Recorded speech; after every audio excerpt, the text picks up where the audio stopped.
Welcome, ladies and gentlemen, to It's Erik Nagel. My name is Erik Nagel. Joining me, as always, is my co-host, Matt OG. Hello, sir.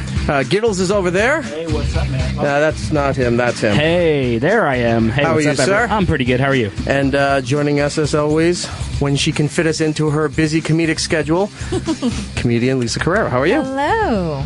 You went back to mispronouncing You it. put that extra R in there again, didn't you? Look, there's a lot of changes happening here, and one of those changes is that R is going back in her name. This is what happens when Erik doesn't have sugar. He's on day 20 now. Shouldn't he be I'm actually detoxed? good. I'm good now. Yeah. Oh, yeah. he's doing Yeah, great. all the bad stuff is gone, and I've noticed a huge difference. I'm not falling asleep midway More through energy, the day right? anymore. Yeah, I'm falling asleep later in the day when you're supposed to be falling asleep. Yeah. So Like all seriousness though, you look a lot better too. that's good. Yeah, you look healthier in your yeah. face. Is it also because of my steampunk goggles? Well, no, that just makes you look a little silly. But Yeah, I think yeah. they're awesome. you're missing a fancy hat. You need a fancy hat to go with those goggles. Well, next week we're going to be doing a little dress up because I There you go. understand you have some bowler hats. I have a authentic bowler hat. I do. Wow. So I will bring that next week. I have a bolo tie. There you which go. is not the same in any way. I got this awesome. I have a bolo ball. I got this awesome, authentic bowler, that came in the old, an old hat box. It's really cool. I got it on awesome. eBay for, dirt. Do you walk down the street twirling a cane with it? I do. I look I fit in Brooklyn very well. Nice. He's whistling "Putting on the Ritz." Yeah. Different stripes. But, No. Anyway, so welcome to the program. 866-969-1969 is the phone number if you do want to get in touch with us to talk about anything that we're going to talk about tonight. Plus, we have a lot of stuff, as always, to give away. So we'll give away Specialty, we do have to do this. Right. We've got Madden 2016 for you sports video game fans out Nice. there. The deluxe edition. I don't know what seems that very means. happy about this. But it's for the PS4. So if you like that, we'll figure out a way a little bit later to give this away. We've got a bunch of signed Kevin Smith stuff still to give away. Felicia Day, movies, and also a little bit later after our interview for Walking Dead. Ooh. It's a nice bag and a There's custom swag shirt. inside. Yeah. Ooh, what's the swag? Cool. The shirt is, it's got... I could see the swag. I don't know what it is. Daryl. Yeah, I could just see something shaped Daryl's on the bag. Daryl's on the bag there. Well, and he's got And swag, then so you that have works. this. Ooh, Dixon motorcycle Nice. walker Sweet. removal. That's There pretty you cool. go. That is pretty cool. So we have that. Blood on the tires. It's Nice. So if you're one of those fat gentlemen that listen to this show, it's a 2X. Or if you're a lady that wants a I'm night not shirt. saying fat women. No, a lady that wants a night shirt is what I was going to say. If you have a canoe and you need a sail, you There can you put it go. on a broom. Right. There you go. Or if you're one of those women where this could be a tank top or a tube top or something like that, that's available for you as well. It has sleeves and a neck hole. Yeah. Well, That's where you store the dope now. so we have Nope. that. On today's program, we're going to speak to, we announced earlier this week that we worked out some kind of deal with the fine people over at Motherboard. Yes. So they're on board, and we're going to start doing some regular segments with them. Very cool. Some tech reviews, maybe some demonstrations. Who knows? Also, opening up the phone lines for people with tech questions. We can do that. And moving forward past that, they also have other divisions. Not other divisions. It's a division of Vice, but Motherboard also has other areas that they specialize in. Like one of my favorite things, astronomy. So they have a whole astronomy space division. They do documentary stuff, science, all these kind of things. Science! So we can bring people in to talk about different stories and everything that's going on over there. Very So cool. We're going to do that a little bit later. We're going to speak to Nicholas. Is it Deleon? Deleon. There you go. That would be him. Deleon. Deleon. Paul Deleon. We'll speak to him a little bit later. He's representing for Motherboard.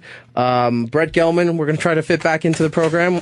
He got bumped about 2 weeks ago. He did. But that we ran out of time, and I apologize for that. So we'll try to speak to him again later in the program. Also, this was another fine high point for Gittles, to getting a chance to talk to anybody from the Walking Dead franchise Yay. and Fear the Walking Dead franchise. Sure. And we spoke to Alicia. It's Debnam-Carey, Yes. right? All right. A little wordy there, because I was afraid of getting that wrong when she was in there, but I actually had her introduce her own name. There you go. It was much better. We didn't have a Lisa Carrero situation over here. I'm going to add another R in before the show's over. She's like, I'm okay with it. I'm going to roll the R's. Add as many as you want. So that's the lineup for today's program. Just start calling her Melissa. let's just start calling her R. That's your name, R. You have to point and make the noise. Squint with pirate. one eye, R. What else do we have here? Blah, blah, blah. We got a bunch of news stories to get to. It's also May the 4th be with you. It's not May the 4th not be May with the you. It's 4th. Force Friday. It's different. It's totally different. One is know. on May 4th. You Right. get it? And one, But this is also the 4th. yeah, but it's September 4th. It's not. Right. It's It not, applies here, it's not too. May the September 4th be No, with you. That makes it's- no sense. But it's also May the 4th. When you highlight the 4th, be with you. Yeah, if you're Mike Tyson. It's also Force Friday. Force That's Friday. the official hashtag. We've got, that's the promo. We're going to talk about all the stuff that happened at midnight. Matt was Sure. a part of it. I was. I knew he would be. Of course. I was not part of that, although I thought about it, even though I didn't care about it. I was like, maybe I'll just go out there, but just didn't happen for me. Well, it's all right. So we have that. That's what I'm for. Yeah. Stuff for now. We'll get into that a little bit. Stuff we- for what next do- week. Where do you want to start here? Well, why don't we start with Force wanna Friday? start with the Force? Since you Okay. brought it up and we've already teased it, we might as well jump right into it. Force Friday. Oh, no, I know where I want to start before we get Oh, into shit. that. Okay. Here we go. Last week Yes. it was an amazing week for this program. We got to do the morning show slot, filling in for Opie and Jimmy while they were on vacation. And I'll be honest, I was surprised. A lot of the reviews on social media and everything, they liked the show. And Yeah. I thought people would if they gave it a chance, but I didn't think that many would. And I don't know how your feedback was for your all your Why are social you media surprised? stuff, but no, Yeah. honestly, because it's Have a better very self-esteem. no, Yeah, it's Eric. not that. It's a very different crowd following, I mean, if we were filling in for Opie and Anthony, we would have been dead. How do but you know that's- that? Yeah.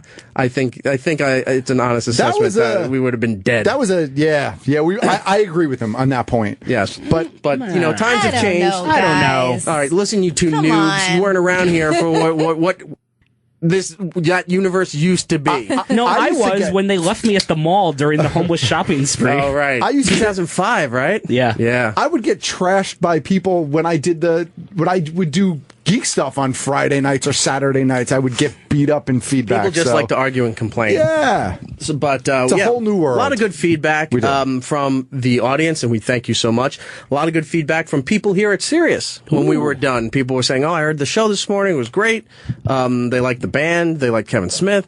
Cast was awesome. That Cast was great. That was very nice for everybody there. Ope had good feedback to say, and the higher ups, they all liked it, so that was great. Other people in the industry even reached out and said that we did a good show. They got to hear it. Our buddy Mike Calta in Tampa. Ooh, cool. Ron Bennington and the Bennington Show, they had some nice things to say, and I appreciate it. Thank you so much to them. Our pals Big O and Dukes in D.C. Right. David Brody and the people over at Elvis Duran were really cool about it. Our buddy Scott Shannon. Nice. Joe Nolan and Patty Steele, they had some nice things to say as well. So I got to say, I was really kind of moved. It was a great day for all of us, Sure. and the feedback was amazing. So thank you to everybody who checked it out. And a lot of that stuff's up on our YouTube page, youtube.com/It's Erik Nagel. So if you missed the interviews, and they're all right there, you can check out everything that we were just talking about. The other thing is that there's been some changes going on around here. Yes. And earlier, if you were listening to Sam's show, he had an announcement where his show is moving to nights at 9 p.m. And we're getting a chance to work in new programming for this channel here, and we're not done. We're still going to be adding some new shows and whatever, and I'm kind of pushing for, Channel 2. Nice. For a Hey. second channel. I would So love right to now be- you're saying we're like UHF, and we're competing, like we're trying to get our programming up, like Guess the Fish and all Right. that stuff. Well, let me tell you something, Wheel of Gittles. Fish would be Wheel of Fish would be great. Let me tell you something, Gittles. You can tell me Broads anything. do not belong in broadcasting. And with that being said, Wait a second. goodbye, R. So there's changes. There's stuff being moved around. I know that Race Wars on Wednesday is moving up to 7 o'clock when they were on at 9 o'clock. Like we said, Sam is moving. This show is moving as well, starting. Let's see, not the 14th, the 18th. Yeah. This show is now going to be heard 1 hour earlier, so Right. we'll be on 6 p.m. on the East Coast, which is 3 p.m. on the West Coast. So 6 to 9 here, and 3 to 6 on the West Coast. So that's starting on Friday, September 18th. And maybe if they get Channel 2 going, I'm kind of eyeing that afternoon slot. So that would be nice. I'm not going to be greedy. Someone else can take mornings. If you want to put Bennington there, I'm fine with it. But oh, well, that's very generous of you. I'm willing to take afternoon drive if that's cool. But we'll see if that ever happens. All right, moving on. So that all being said, let's talk about Force Friday. Yes. This was a huge ordeal, especially on social media. I know Travis was telling me yesterday that he was going down to the Disney store in Times Square here to get, they had this special edition poster that they were putting out. It's the guy who did the artwork for all the other Star Wars movies. Right. And I can't think of the gentleman's name. His name's eluding me. It's Drew something or other. His name's eluding me right now. So he put out the poster for Episode 7, and it looks amazing. And they were doing this midnight release for toys and a couple other limited edition keepsakes and what have you. So what people were really lining up for was Toys R Us here in Times Square. Oh, yeah. There were barriers out since yesterday morning. People were just out there like they would for the iPhone, camping out online. There was, police presence out there making sure everything was cool, keeping the sidewalks open. Was this like Star Wars Black Friday type thing? Basically? Pretty much. Kind of. Yeah. So everybody was really camping out for Toys R Us, but not realizing that the Disney store, only about a block and a half up, was also doing this stuff. So Travis went down there. The lines was a bit shorter. You got the poster, and the first 100 people got this special edition pin if you bought something. So that's why people were going out there. And then the other part of it was that they released all the toys. Right. So Toys R Us has a history of doing this, starting with episode 199, I think that was, right when that came out, or 98, and I don't even remember. But so they did this for those first 3 prequels, where they would do these midnight releases for all the new toys. So I think everybody anticipated Toys R Us was the big retailer to go to. The other stores that participated was Target, did it at midnight as well. The Disney store here did it at midnight, but most of the other Disney stores, depending on where you live, did it 6 a.m. this morning. So that was also a weird thing. You might not have realized that the Disney store was doing it. So could you only get it at like certain exclusive stores that were holding this Force Friday thing, or is it like anywhere you can get like Funko toys or something like that you can go, or like type thing? So Force Friday was Friday. All the stores that generally carry Star Wars product, Hasbro Star Wars product, and not just Hasbro, Funko and stuff like that. Today is the day that they were supposed to get all their new product for the new movie. Select stores had the midnight release. I mean, every state had a handful of them. I mean, no matter where you lived, you could find a store that had, I think even some Walmarts might have participated as well, now that I think about it. I was going to say, like, because I've seen Walgreens that's had, like, exclusive stuff. I didn't know if they would be carrying for Force Friday, too. So Walgreens carries product. They probably had stuff today, would be my guess. I actually went last night. I went to the Livingston Toys R Us on Route 10 in New Jersey. That's the one that I did the first 3 movies at.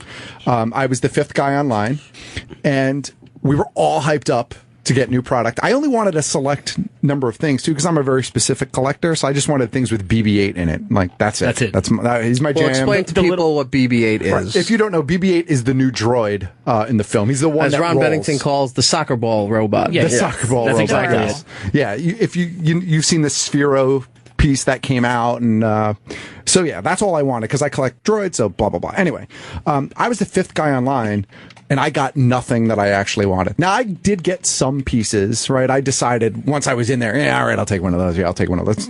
Collector in me kicks in. But the things that I specifically went for, I didn't get. The first 4 guys got most of the stuff that I wanted. They probably took everything. Well, so the Toys R Us that I was at had a limit. You could buy 3 of one. The limit was 3 of one piece. So if you wanted 3 of the Stormtroopers, you could buy 3 Stormtroopers, and then 3 Kylo Rens, and then 3 BB-8s, and then 3 blah, blah, blah, et cetera, et cetera, et cetera. But they didn't have enough product to actually support that kind of thing. It should have been 1 per. So the guy that was number 7 in line or 8 in line had no chance in any of the 6-inch figures, which is the stuff that everybody wanted. He just left with a Barbie. Yeah, he left with the poster and the free Lego brick. He got the guy Malibu that was Stacy 50 with the new online. He hat. got nothing, I'm sure. So, and this was a problem all around the country. I saw a lot of people complaining about it. So, I just think Hasbro, personally, I don't blame the stores. I blame Hasbro. And I love Hasbro, but I think Hasbro kind of shit the bed with this one. I don't think they had enough product. On purpose. For the way that they... No. I think it's on purpose. just because it'll be sold out so fast. Then there's nothing there. All right. And then it builds a bigger demand for the next wave that comes out. Here's the thing. If it was on purpose, then they wouldn't have had a midnight event.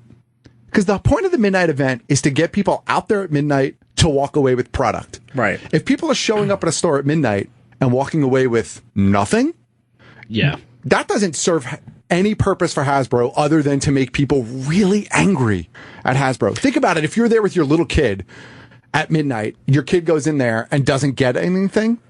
Right. How does that help Hasbro? But that doesn't create a demand. That just creates angry customers. What about like at the cons when, like in Funko's case, when they said, okay, we're done for today, more stuff tomorrow? But that's different. That's different because that's a con setting. You kind of know that that's an exclusive. That's not like a special event that they've been hyping in the media. I mean, all the major news outlets were talking about it all day yesterday and for weeks. All the stores have had signage for like the last month and a half. I mean, everybody knew this was coming and they're telling you, yes, come out at midnight, come out at midnight, come out at midnight so that you could buy nothing. That makes no sense. Yeah, because it's not like someone's going to go in there and be like, well, they didn't have the Star Wars, so I guess I'll get that 50-inch flat screen. No, people are going to live angry and maybe throw a Molotov cocktail through the window. So, I mean, for me personally, I was really bummed out, and I actually felt bad. There was actually one or two pieces that I kind of was going to grab, and I didn't. I was like, you know what? I got a couple things. I'm kind of happy. I'm going to leave these things on the peg for somebody else. So why?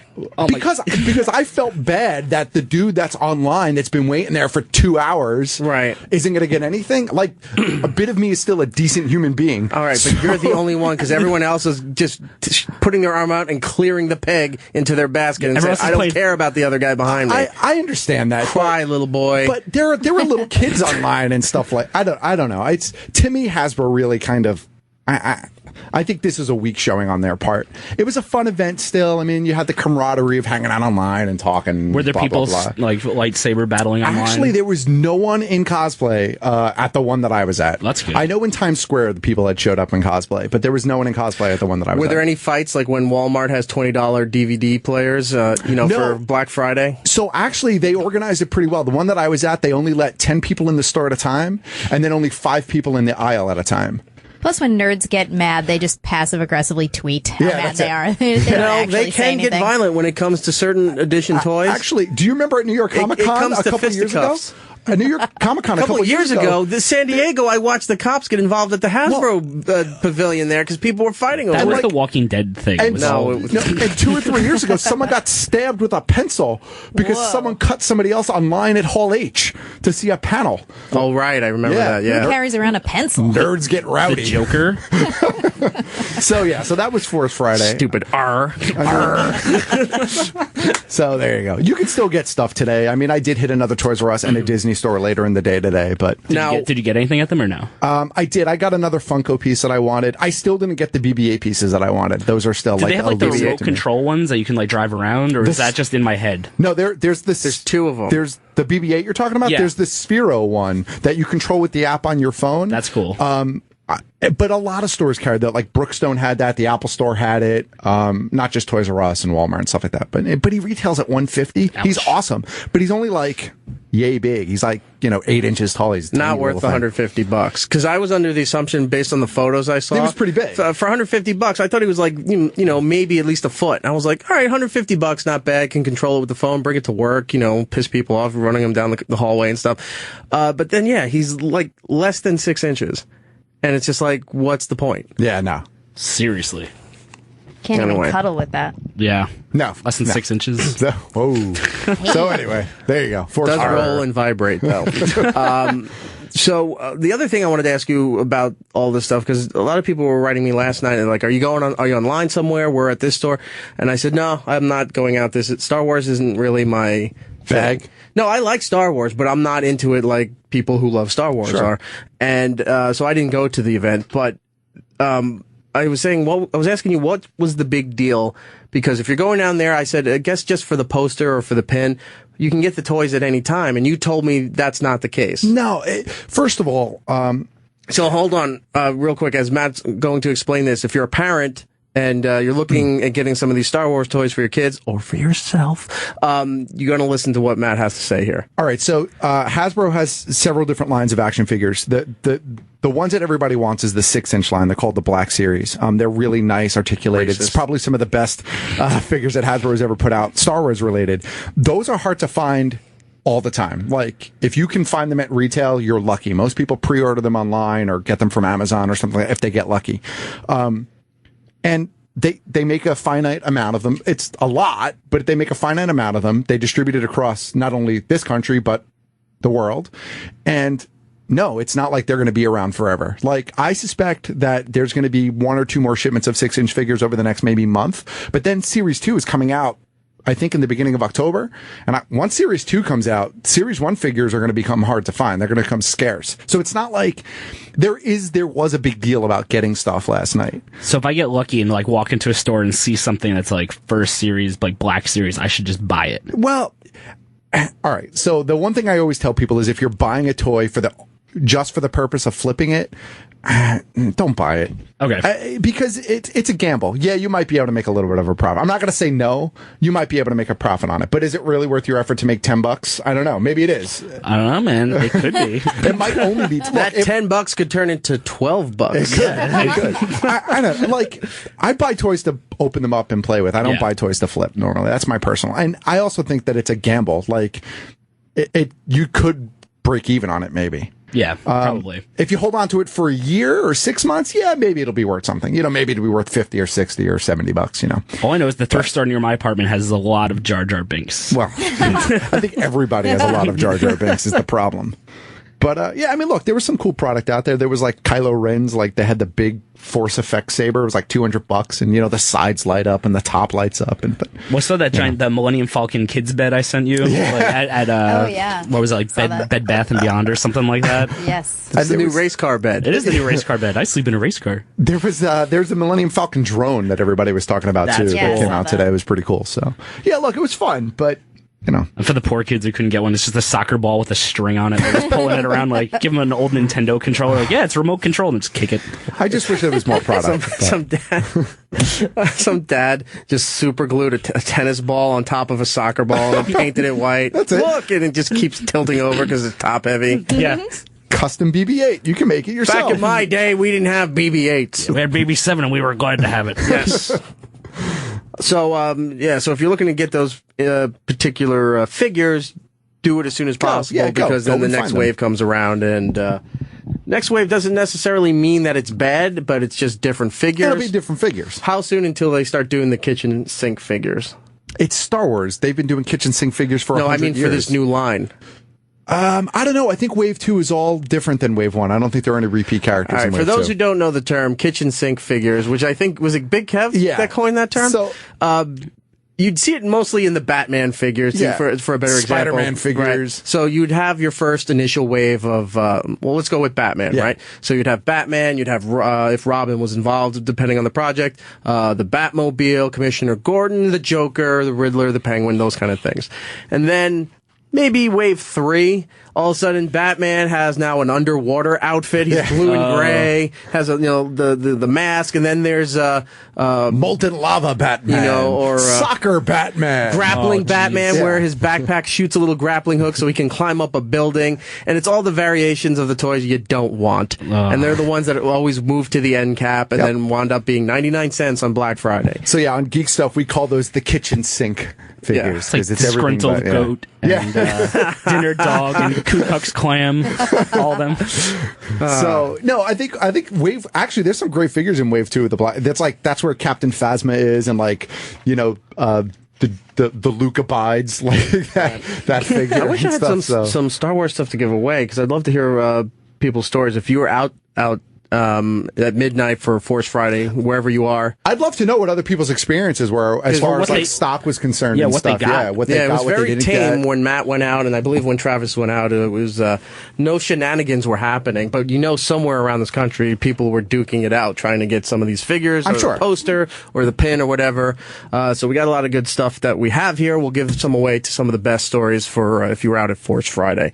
Anything else that we need to know about that Force other Friday? than Star Wars, really. or just Star Wars in general, because they're putting out 15-second teasers on Instagram now. Seems to be the new way that they're going to do things. And the movie's still 4 months away. So A lot of stuff still yet to come. Yeah, that teaser was actually, there was some cool stuff in that teaser, but, it's J.J. Abrams, so he only releases things in dribs and drabs. Yeah. So, but, I mean, the John Boyega scene where he lights up the saber, looks like he's going to do it with Kylo Ren, that was kind of cool. Yeah, for the that was second pretty and a half awesome. that it was. But yeah, I like the Instagram teasers. I think it's actually I think it's a unique way to use it. And that was the same day that Instagram actually launched the widescreen too, right? Yeah. So I think that was like in widescreen. conjunction with that. So yeah, it was kind of cool. All right.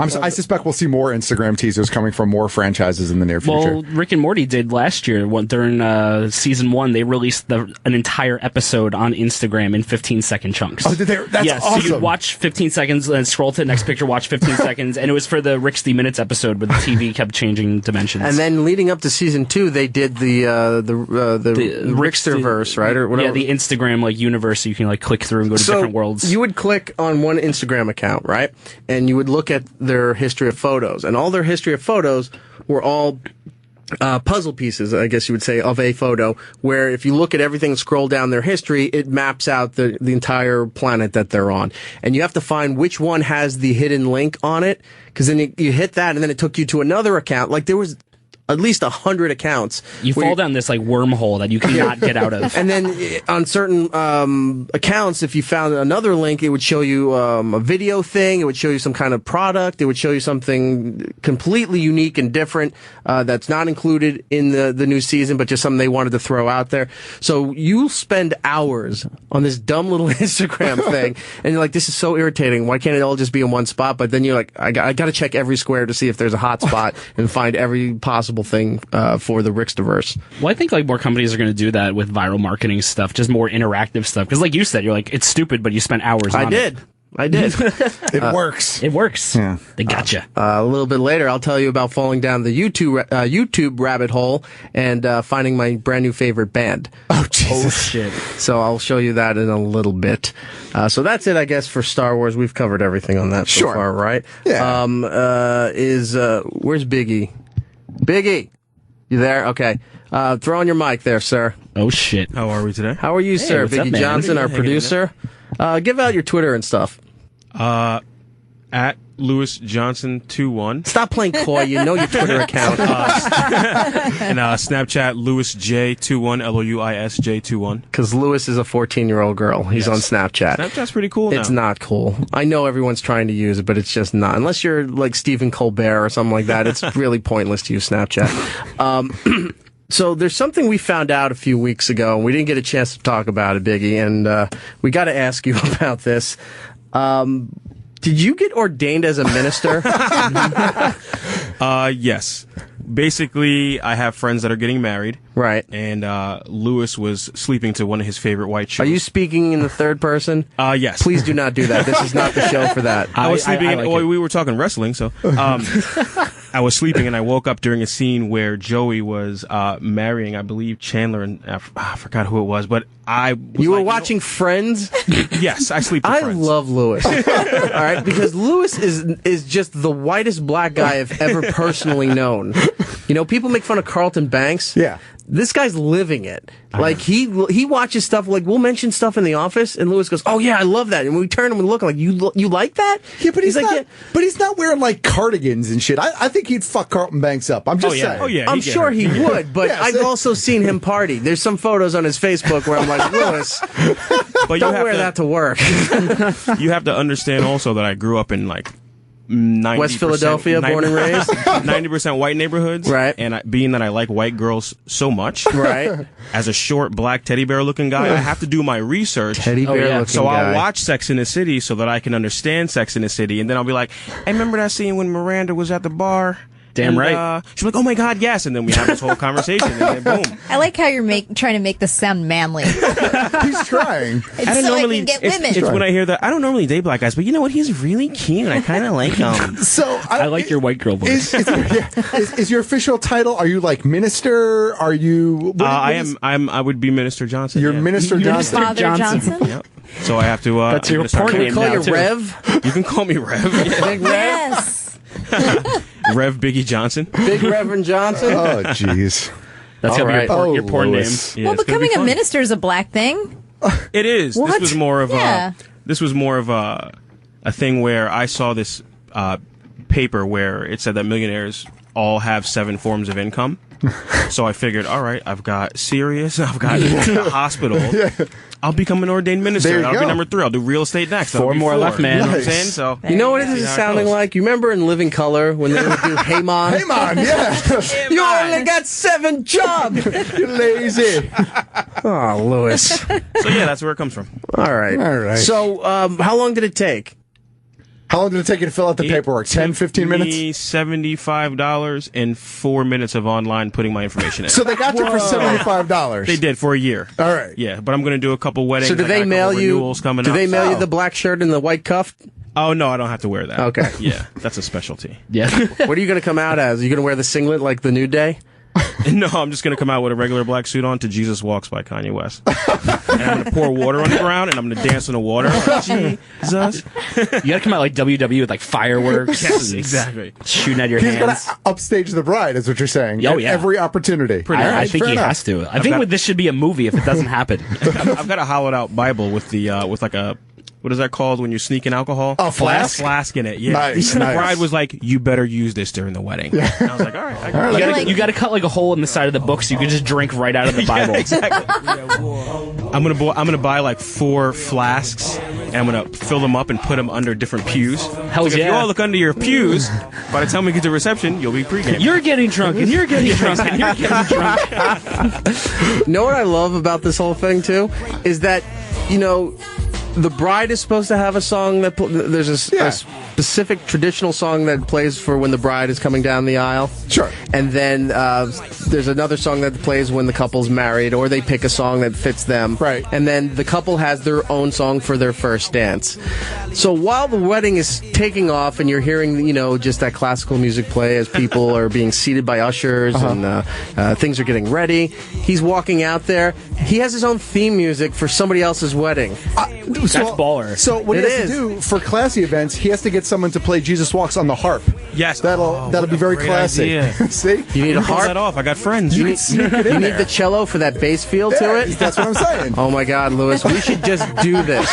I have an upright bass. Like I can get the string He player. does. Gittles is a longtime professional bass We player. could turn the studio into a makeshift chapel. Let's do Screw it. this. Let's go to Central Park and let's do a wedding. All right, let's do it. I'm in. Who wants to get married on the If you want- If you all want to right. get married on the It's an Erik Nagel show, please call up. This is what we'll do. We'll give you a signed Kevin Smith shirt and some toys for your wedding. And some DVDs from Opie's It's just gonna be a big box that they'll think we spent a lot of money on, and we'll be There'll gone be a before big they box open with it. smaller boxes Right. inside until you get to the other one. Like that Russian statue thing. Yeah, nesting dolls. All right, so this is what we should do. We should throw a wedding for somebody, and have Lewis officiate it. Sure. And where are you? Only in the state of which? New Jersey, New York? No, I think you could do it anywhere. Yeah, it's a national church. Yeah, he could do it He's anywhere. nationally recognized. Yeah. Okay. He's I don't not know. internationally known. Well, here's the thing. I don't Yeah. know if the company's going to expense us going somewhere outside of the tri-state area or Right. driving distance to do this. But if you're within, let's say, 5 hours driving, if you want Lewis to marry you for your wedding, call us here. And if you just want to marry Lewis, you could do that too. You must be a white girl, preferably blonde. All right, so Lewis, we're going to try to get you some money. Oh, you know what we'll throw in as a bonus? Dennis Falcone will spin at your reception. Oh yeah. Falcone Johnson. I like There you go. Yeah. There we go. There you go. right. This is coming together very nicely. I like this. Do you know, do they have set speeches that you have to give, or are you going to customize them per occasion? Well, they do give you set. No, speeches things that you have to just- legally say. Yeah, but I've already customized it to kind of fit the wedding. But I don't think you have to legally say anything. You really just have to sign off on the documents. You really could do the Princess. Is it Princess Bride? Do you? Oh no, Spaceballs. Do you? You're married. You're good. Well, yeah. Clap your hands, and as you clap your hands, somebody hits a big gong. He just needs to do it like one of the live reads with all the messed up punctuation. It's like, all right, do you? Do you? Yes, I do. Yes, you do.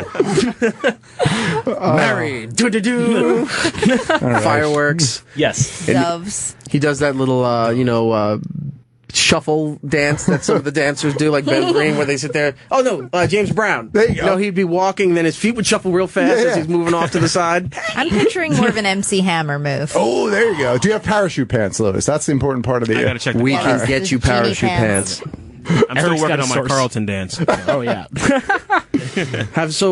When is your first official gig? It'll be in December. For the beginning of December, I'm doing that one. All right, so you have some time. So are you working on it at all, or are you just going to do it last minute? No, I've been working on it for a little while. I'll go into my notes, write a little bit. There you go. What about if we next week we kind of do a mock one, just to like a warm up, a rehearsal, a warm up wedding, just to see what he does. Okay. So we'll videotape it and everything. Oh wow. We'll do a bit of a show and we'll set him up over here. All right. To officiate. Okay. And see how he does it. All right. And of course theme music and everything. And do you have the outfit picked out already? I do not.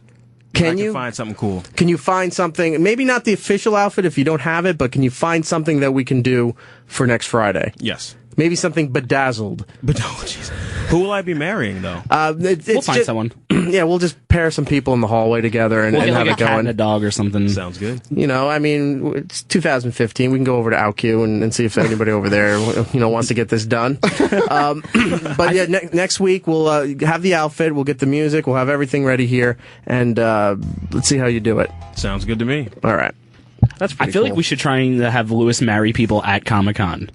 Oh my God, that would be great. Fantastic idea. We can have Lewis officiate a Star Wars wedding, especially if they have cosplay. That'd be fantastic. Yes. Yeah, you'd have to be dressed as Darth Vader. Just don't dress as Bill cosplay. Listen, we have to think about this and plan this a little bit more. No, we don't. We're doing it right now. All right. Because This is the here's the meeting. thing. It can be a flash mob wedding because you don't have to pay for the rehearsal space. You don't have to, for the hall and all that stuff. You come in dressed in your outfits.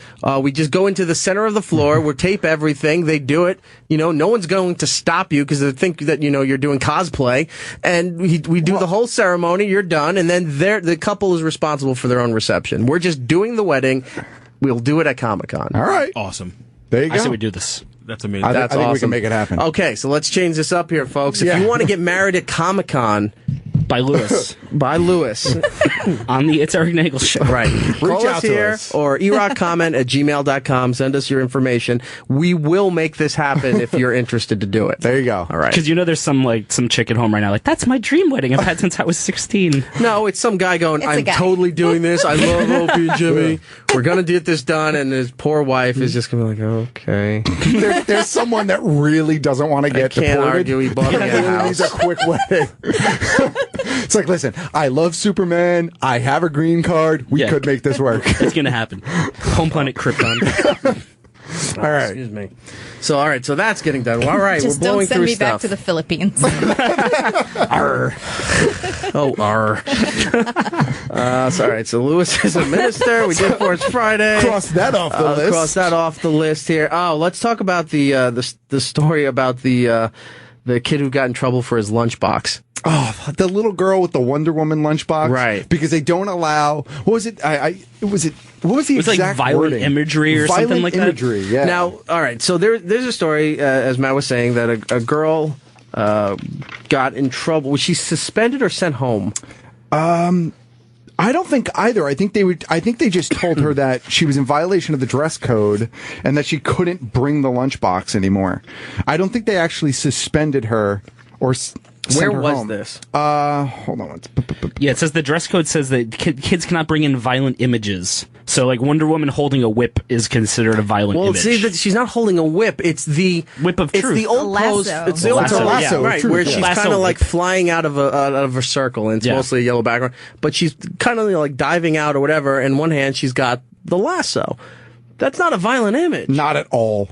The article that I read doesn't actually Specify list where the it school, is? and All right, I'll go look it so up this real was quick. posted on Reddit. Right, this was posted on Reddit, and the person who had posted the letter actually redacted the name of the school and the location from where it is. So you might not be able to find it because I don't know We'll if that's find actually it. been There's released. probably enough people pissed off about it. But yeah, I mean, come on. Yeah. The dress code we have established requests that the children not bring violent images into the building in any fashion on their clothing, including shoes and socks, backpacks, and lunchboxes, was the official quote from the school.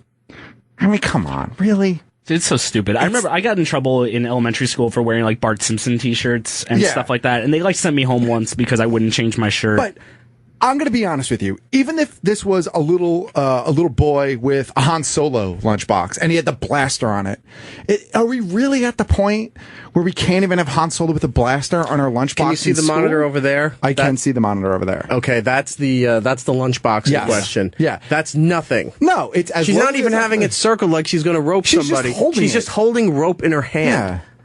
Yeah, it's kind of fucked up. But I mean, seriously, like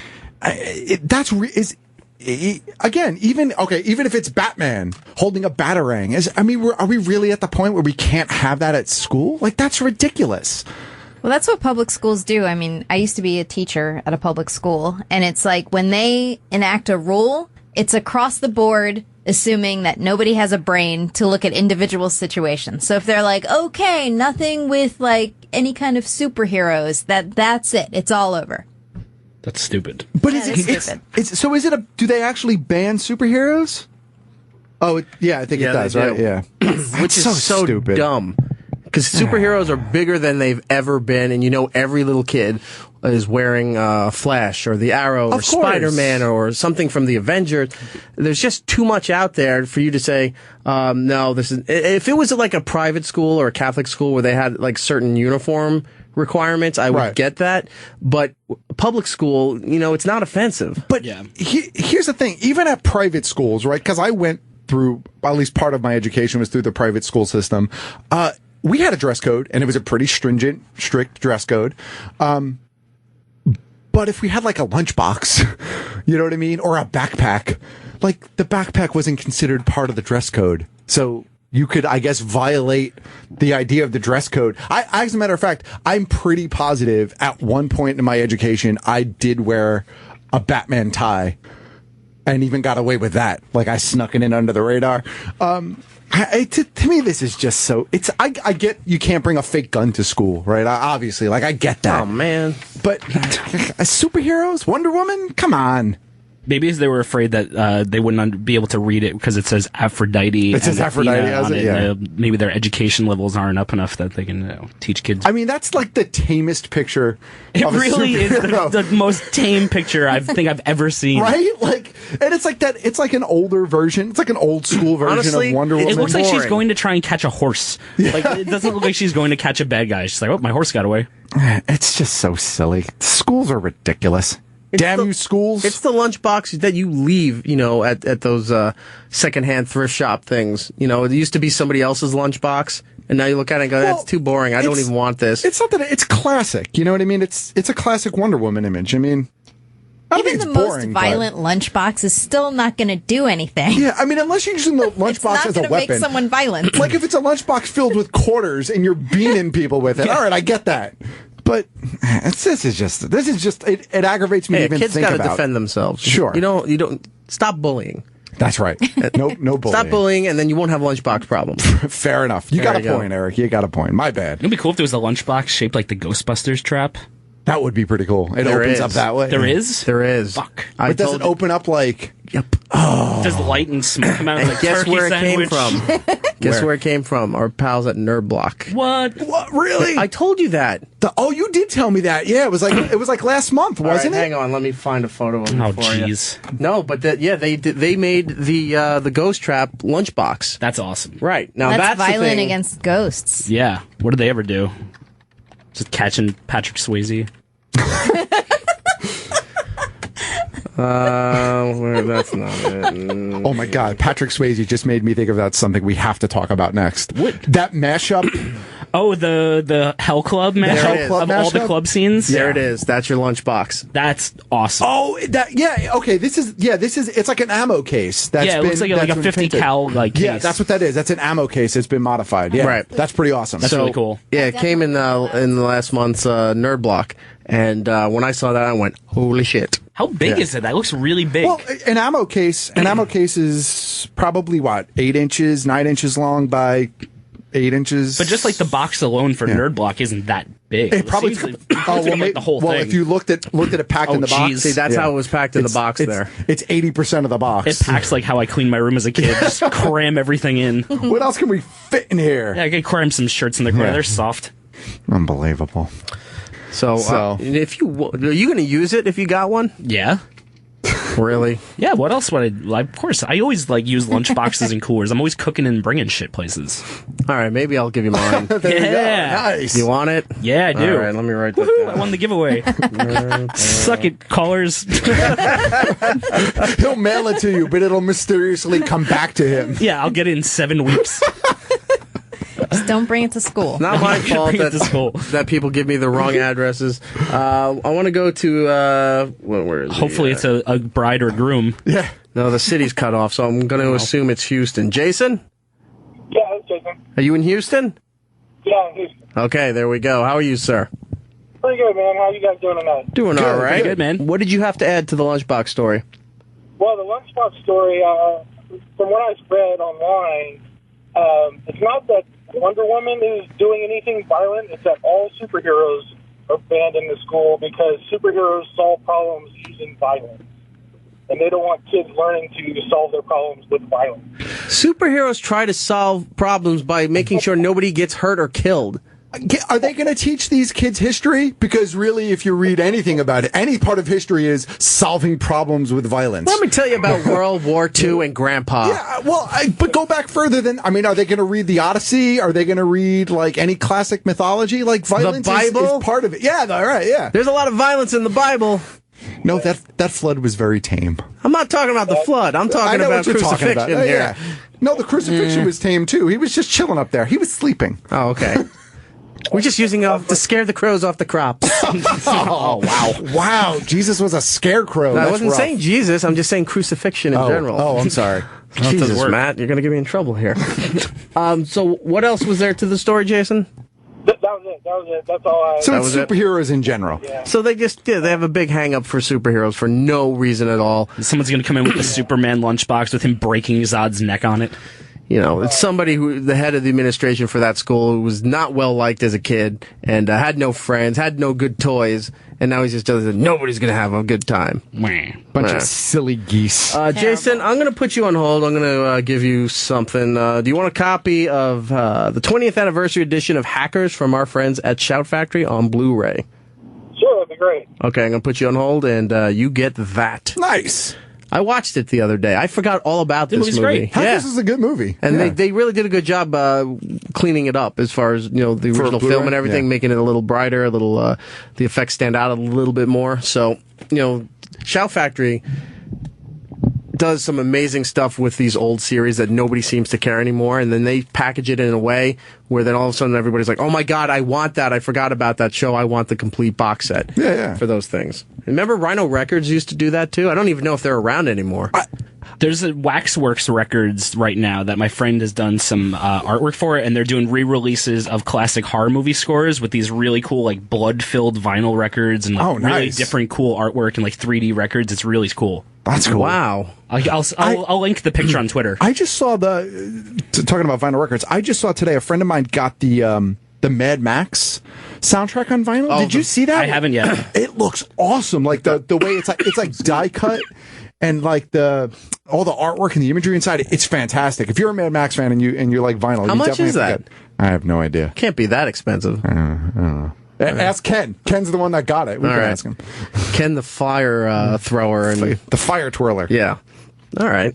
You know what? I should get that for Justin Stangl because he's obsessed with everything Mad With Max. Mad Max, you should. He'd probably really appreciate it. Yeah, he's got shirts, stickers, all that stuff, and not knocking it, but I'm just saying, it was an awesome movie. Yeah. Some people are really into something, and that's what he's into. Nothing wrong with that. I watched Does it. he have a lunchbox? Maybe he can't come to work if he has it though. If I watched the movie for a little bit and I watched the whole thing, and I was just like, it was great visually, it was amazing. But I was not getting caught up in it like everybody else is. Like, this is the best movie ever made, or the phenomenon that this movie became just from all the action. He barely speaks, I think, for maybe 10 minutes out of the entire movie. Probably.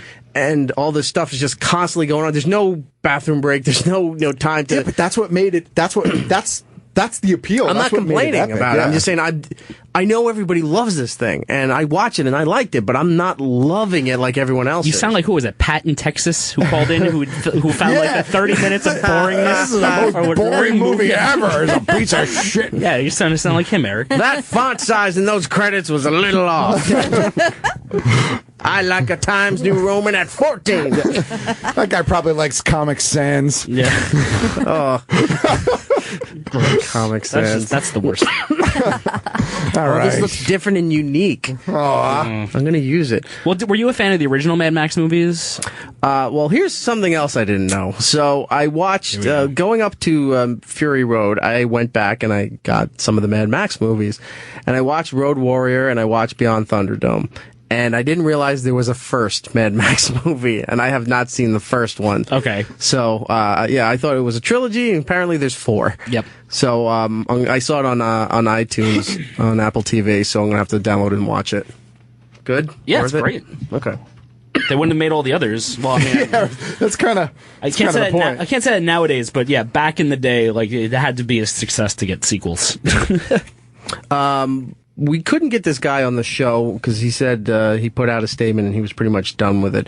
But a couple of weeks ago, remember we were talking about the fat Jewish? Yeah. And all that stuff that was going on with him. And there was something here in New York. It was what kind of food event was it? It's coming up. It's the New York Food and Wine Festival. Okay. Like the one that's in October. Now, one particular person, well, what was his name? It's Kenji from Serious Eats. It's a like a food blog. If you're like Alton Brown, like science-y type food blogs, like, right? That's what it is. Was doing this event and was publicizing, that he was hosting this event and what have you.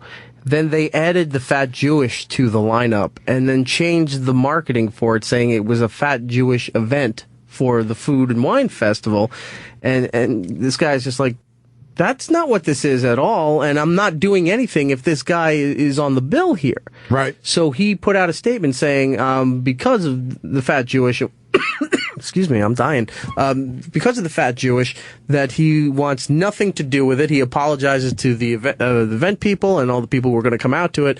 But what was it, the ramen? Yeah, there's like a big ramen party that's going on. So there's like all the different ramen chefs, and they're making just like a big, it's going to be like a big ramen festival, and it turned into the Fat Jews ramen party and didn't really tell anybody. So like when he found out, he basically went on his blog and was like, everything he does is the antithesis of what I do, yeah. And I cannot stand for that. So he backed out. Good for him. And then once he backed out, all the other ramen chefs backed out, and the ramen suppliers backed out of it. So That's awesome. Everyone just bailed. They're like, screw you, and everyone pulled out of it. Did they cancel the event, or are they trying to Fat scramble? Jewish is just going to stand there with nothing going on. If you want to go to he's it, going to sit in a bathtub full of ramen and just Instagram it for I don't know what's going on with it, but all I know is that everyone's pulled out of it so far. Good for them. Yeah, good. Yeah, we tried reaching out, and he said, everything I needed to say has been said. So, fair enough. We respect that, but yeah, absolutely, we'd love to have him on at some point. But I just thought that it was commendable that this guy took a stand and said this was our event.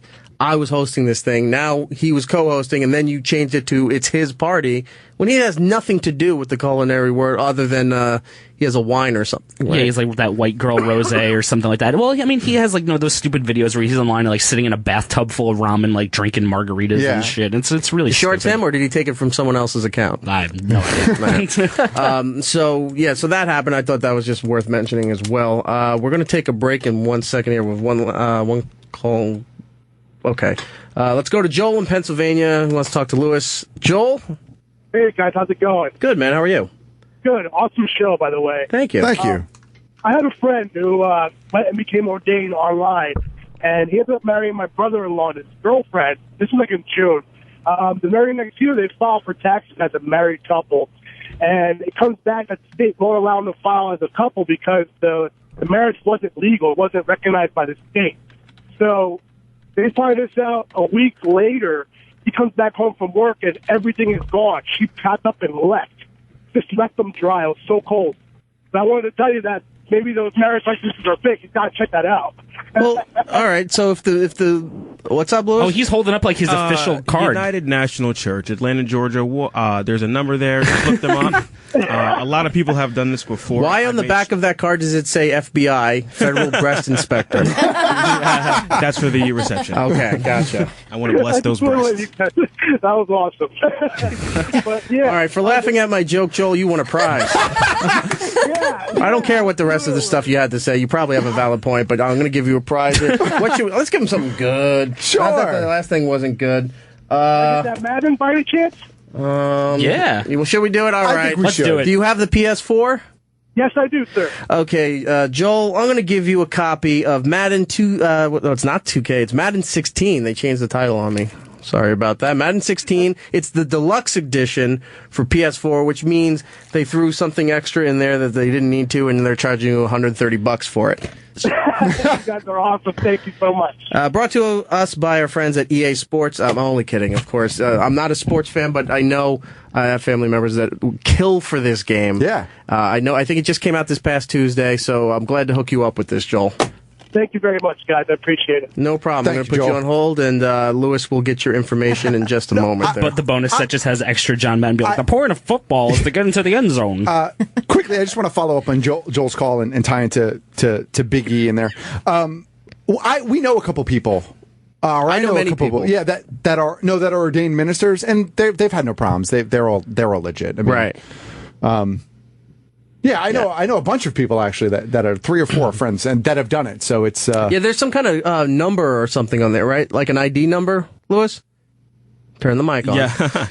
Yes, there is. I have a whole certificate at home and everything. Yeah, so when they sign a marriage certificate or whatever, the bride and groom sign it, and then the person officiating the service signs it, but then when you go to file it with your town hall or whatever you have to file it with, it has to provide the number, the ID number for his where he was officiated from. Yeah. It's like a notary stamp that they have their registered notary number or whatever. It's the same thing. And not just that, but before, when I'm working at the hospital, I couldn't park in clergy parking. You know? Oh, now, shit. My black ass gets in that parking spot, puts on my little hang tag, and I'll walk right in there. That's Nice. Can you now sign death certificates? No, that was an extra $80. I didn't feel like doing that. Like I don't deal with dead I just want people. to be a happy guy. Yeah. You should sign your stuff. You should get some wax and one of those stamps. Like old-timey stuff. Like a signet ring? Yeah, like Dracula used to have, Or in calligraphy. Like that. There you go. You are now married. Do they give you rules of like people you're not allowed Yes, to marry? you can't eat after midnight. No, I think as long Can't as take his photo. Yeah. It doesn't matter, really. Yeah. Because I think in order for them they probably have to have the paperwork. They have to probably present you with the marriage license, which you get before you get married. You get the license first. They probably have to give you the marriage license from the town, which really is the important document. Exactly. And then, we all stand together and they sign it. Right, yeah. All right. Yeah, nice. Also, you need to have in your agreement, not only are you getting paid for this, Lewis, you get to eat for free. No, I do. Okay. Yeah. I told And open bar. None of that cash bar shit. No, I told all the black people that I know it's $100 an open bar, and I'll do it. And they're like, God, I got There you, you go. homie. No. So you got to worry about the white people because they're the ones that are cheap about that. None of that cash bar shit. Never. You're considered family if you got to get the stamp on your hand. Exactly. Okay? Yeah. All right. All right, we're going to take a break. When we come back, we're going to talk to Nicholas from Motherboard. Tech stuff. He's got a bunch of products that he's going to tell us about. There was one particular product that I've had some concern about, the Amazon Echo. And Yes. he said he was going to look into it for me. And is that it over there? I have it right here. Oh, wow. We Nice. didn't single it Man. out. So we'll do that next. Plus, we have other stuff to give away a little later in the program. We're going to talk to Alicia. I keep getting the middle name and the last You name get together. every name wrong. Can you say the name, Brian? Do you know the name? No, because he just wrote Alicia Carey, No. and he didn't put on the middle name Alicia on the Debnam-Carey. It says it right here Where? on my plug sheet. Yeah, well, my plug sheet doesn't. Okay, well, you're not in the in crowd then. Mine says Alicia Brett Gelman. Debnam-Carey from Fear the Walking Dead. She'll be here in a little bit. And then later, Brett Gelman from Married on FX, which is an amazing show. You should definitely check that out. Lisa, do you have any dates or anything you want to plug? Sure. I'm going to be in San Francisco next week at the Punchline with Josh Blue. After that, I'm in LA around town. I'll tweet stuff. Josh Blue did Last Comic Standing, right? Yes. Okay. All right. Oh, we got to, if we have time, we got to talk about that comedy show that you did for for the hearing impaired or something? Well, no, not quite. Okay. We can. Did Gittles give me wrong information? It's not for the hearing impaired. Wasn't it something that you said something in the office that they were? I just picture greased up deaf guy from Family Guy. Am gonna catch me? She's funny. There's a company called Quiet Clubbing, and they did an event called Quiet Comedy, where everyone in the audience wears noise canceling headphones, and they can tune into 2 channels. There's 2 comedians performing at once. They can choose which comedian to listen to, and we can tell which one they're listening to because it would light up different colors. So I participated in that. It was really weird. Okay. Well, can you do one of each and just like... You can go back and forth, and the idea is we should do that for the trying to listeners. win them If you back. want to listen to us, or then flip over and hear Best of Opie and Jimmy. There you go. Hopefully we'll win. I don't know. That sounds like a cool concept, though. All right, so we're going to do a break, and when we come back, some cool tech stuff. Nice. Be right. Sit there. Don't go anywhere. It's Erik Nagel. 866-969-1969 is the phone number if you want to get in touch with the program. This is the reason that Matt OG is sort of getting back into the WWE, and that is Becky Lynch. Yeah, man. Steampunk, I love it. right? The goggles, the music. I got the shirt. I'm down. I love the goggles. I got you a pair, too, but they cracked. Oh. So they're sending me another pair. All right. Anybody else want to take a shot on the goggles? Gittles? They're All right, fancy. There you go. They're awesome. They're very well made. Yeah, man. They're nice. I have way too many accessories on my head right now. They're cool. Right. Well, you fit into Brooklyn now. Yeah. You need some like football pads. You'll be all right. Wow, this hurts my face from every direction. From every possible direction. I'll tweet those out These in are a little so bit. dark. Holy shit. How could you... Where they're meant for the apocalypse. Or coal mining or something. Yeah, coal mining. Like, why would you need it darker? I don't know. To protect your eyes. They're very dark. What are they used for, Matt? You know the steampunk stuff. So it's To weird. keep steam out of your eyes, Eric. Well, so a big part of the steampunk culture, it's like neo-Victorian, is Steampunk? like punk is Just snorts. is airships and dirigibles, and Yeah. so I think it's supposed to be like a captain's. You wear it with your While you're on the it's- airship. It's a captain's goggles. But then there's also a series of books that came out called Bone Shaker was the first book, and it's kind of it's a steampunk novel that involves sort of zombies as well. Okay. And it's really weird because the goggles actually are like part of the mythos and how like you can detect and protect yourself. Like from they live, like becoming when a they put on the zombie. glasses, you can see the aliens? Like so in the series of books, like there's a gas that will turn you into the zombie, and so you have to wear all this gear, and the goggles actually protect your eyes from it going in through your eyes and turning you into a zombie. And it was one of the more unique ways I've seen them try to, because really kinda it's really just a fashion. That's it, yeah. Weird aesthetic. Steampunk in general I like it, but it's just really kind of a fashion trend in a weird way. So they tried to give a purpose behind it, but. So Remember that goggles. time when there was that mist that would come around and turn everybody inside out? the gas that turns you. And then when we were all singing one singular sensation for I no do reason at remember that. all, it was a weird night. Anyway, so let's move on to some tech stuff here from Motherboard, which this is very exciting. Nicholas is here. Deleon. Hi, everyone. Hold on. Eric.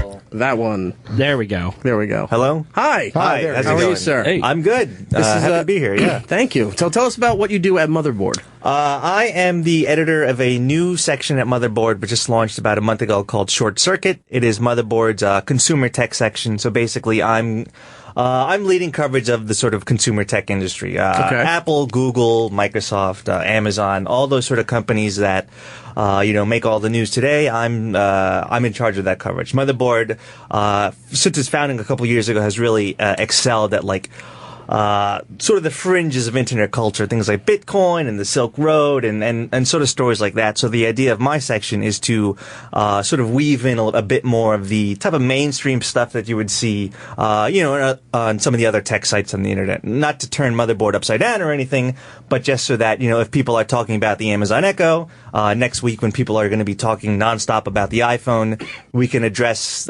these stories in a way that's kind of cool and kind of fits with the Vice vibe, I guess. So. Now, you used to work at TechCrunch? I was at TechCrunch, and I know you because I used to write about Opie and Anthony and Ron and Fez. And a lot of the XM stuff. A lot of the XM stuff when the merger was like a thing, 2008. I did pretty close coverage of that. So that's how I sort of, I guess, got to know you a little bit, Eric. Right. So yeah, that's I've been a peripheral character a lifelong fan, that whole thing. So, I've been around this whole tech world for a little while now.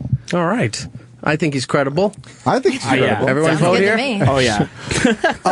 Do you mind if I jump in. Quick question for you. We were talking about Sphero earlier, and I know you probably weren't prepared to talk about this, but do you have any thoughts on it? Price point, size, and stuff like that? I mean, it looks kind of cool, but we seem to agree that the price is a little bit... No, I would say Spear is a company that I've seen on and off like over the years, and this seems to be like oh my god, this is like the big thing that like puts them on the map type of thing. Of course, yeah, it's Star Wars related. Of course, so. yeah, it's. I don't know a whole lot about Star Wars, to be honest, All right. so I can't really comment about that. But it seems How are you a tech guy? Shut up. Good one. Because lightsabers aren't real. Thanks, guys. It completely dominated the internet today. Yeah. It's just one of those things that's like, it completely captured the zeitgeist of everything. So I think it's going to be a big hit. How much is it? I forget. It's I think it's 180. 180. Yeah. It's a little. I mean, I don't know if I were that into it, I would totally buy it, just because it's just one of those cool things that it's like, sure, okay, this clicks, this is great. Let's just, who cares, whatever. But yeah, those are my. All right, cool. That works. He has a whole bunch of technology that we're going to talk about, but one of the things that I saw not too long ago and have some concern about was this new product from Amazon called the Echo. And I asked him, I'm like, have you reviewed this thing? And he's like, I think we can get one to test out in studio, and he has it right here. So tell us a little bit about the Amazon Echo. The Amazon Echo came out a couple months ago. It's basically the easiest way I can describe it is it's a virtual assistant in the shape of like a Pringles can. It's about 12 inches tall. You plug it in, you set it up, there's an app on your phone, and basically you can ask it similar questions like you would ask Siri, you would ask Google Now, you could say, Alexa, what time does the sun rise tomorrow? Sunrise is at 6:37 a.m. Okay. Interesting. Yeah. So the idea is you can ask it like trivia, stuff like that, but also, if you're cooking, you can ask like, oh, how many ounces in a cup, that type, more practical things like that. It also looks like that device that was floating above the Earth in Star Trek 4 that was trying to find the whales. That's what it looks like. All right. I'm also Sphere. It hooks up to your Amazon account. So if you have that all, configured, you could say like, oh, I won't say it, but I need diapers. Order me some diapers, and it'll order some diapers. If you need, X, it can be configured in such a way that it can make that order happen. So it runs obviously through Amazon, it runs everything through your account. So yeah, like you were just saying. So do you buy it individually, or can you set up like a grocery list of things that you need to buy by talking to it? Yeah, it'll like do it. It'll basically like populate like a almost like a wish list type of thing. Okay. And then you go ahead and you set the order. Do you ever have to like worry that it's ordering too many things for you? Like how TiVo kind of went crazy and would start recording all different shows. Yeah, Amazon's just like, well, you like how this many crabbing shows am I watching here? You do have to confirm like, yes, I want that. Okay. It's to prevent like your kid just like, oh, buy me an Xbox for you. It's like, oh, I didn't order that type of thing. Yeah, when like the apartment, I'm like, fuck your pretzels, and I get like a case of pretzels to my door the next day. These are the pretzels for you to fuck. No, that's not what I wanted. Misunderstood. Oh, Echo. My concern with this, right? From the details that I read, it's pretty much it hooks up, like it said, to your Amazon account, so it'll download music for you. Right. You can shop on it. It also works a bit like Wikipedia, where you can ask it questions and it gives you general research on things. I'm sure you can ask like movie times and all that stuff, but what it has in there is a whole series of microphones. Correct. And it says that even if you have music playing at top volume, if you're on the other side of the room and you say, did you say Alexis or Alexa? Alexa, you go, Alexa, stop. While you're blasting music, it hears you and will stop everything, which is amazing. But it's hooked up to almost a cloud service here. So what's to stop somebody from hacking it and listening in your house? Well, I would guess there's really not a whole lot to stop someone from breaking into your house and talking to your Amazon Echo. No. I'm saying like hacking into through the service and being able to eavesdrop in your house. Well, I mean, yeah, I suppose. I mean, that's sort of a more broader concern with, it's called like the Internet of Things, which is the idea is that sort of everyday objects are now connected to the internet. And, this particular device has a whole bunch of microphones hooked up to it so that if someone, some nefarious character somewhere on the web wants to, hack into Erik Nagel's Amazon Echo to listen to what he's talking, I mean, it seems like a very Hollywood scenario to be honest. I'm sorry, go ahead. No, I was going to say, I kind of understand, like, your thought behind having that concern, but that's kind of, it's kind of in that realm of, well, what if someone hacks your laptop or your tablet and turns on the camera? Like, you have to be careful, I guess, but I kind of feel like you can't live in that what if world. That's just like a level of paranoia that I cannot live in. Like, I wish I was that important that people would want to listen to me talking to the dog, but I don't think that's going to happen. Well, all right, in full disclosure, to be fair, right after I found out about the Echo, I was also reading that story about the lady that was sleeping and some guy hacked her laptop and was taking photos of them from the laptop while they were sleeping. So I got a little paranoid about that. I'm like, now they can, not only are they looking through your webcam, now they can hear everything that's going on in your house. Right. Well, to be fair, you also have, smartphones in your house, and that also has a microphone built in. You have likely a TV. I remember when the Xbox One first came out 2 years ago, there was a whole big hullabaloo because the Kinect has a microphone that's always turned on and it's always listening. So these sort of stories are always sort of percolating in the background, but I don't know. And I'm not dismissing the concern behind it. I just don't know how afraid the average person should be on a day-to-day basis for this. All right, I'm not saying the product is bad because that potential is there. I was just curious on my own that it has so many microphones and that it's so sensitive. Like I said, if it's blasting the music through your house, if you have a party and you're on the other side of the house and you can still say, pause, change song, whatever, and it can still hear you, it's hearing everything in the house. Right. So, if you have this in your office and you're doing business deals or something like that, I know it's very far-fetched and it's almost like a Bond plot, but still, that was a bit of a concern for myself here. So, back to the functions on this thing. So, it does research, it tells you weather, you can shop through it. Right. What are the other selling points for getting the Echo? Frankly, those are about it. It's in my opinion, it's about $180. It does seem a little pricey for what it does. It has improved, as it's been out, but I don't know that I personally would spend, that much money on this type of. This thing is literally property of Amazon. I called them the other day. I said, hey, I'm going on Eric's show. Can we get a unit to check out? And they said yes. But this is property of Amazon. This is not mine. I'm not sure that I would pay for it, given what it does today. Okay. I don't know that I would ever use it for the ordering thing. Like that kind of, I don't know, that part kind of just weirds me out just from a security standpoint. I know you have to confirm it and all that stuff, right. But I do like the question. Like, I do like that you can just ask it questions that it's on. I kind of think that's a cool feature, especially when you said cooking, like something in my brain clicked and I was like, oh, that's right. Like a good idea. Because when I'm cooking, I'm always like randomly looking stuff up on my phone. It would be easier to just yell it out and get it back. Yeah. And you can also do similar stuff to Siri. It's like, what's my day look like? Do I have any appointments? If you configure it to hook up to your Google Calendar, whatever, it can say, oh, you have a meeting at 2. So it is not just a toy, but it's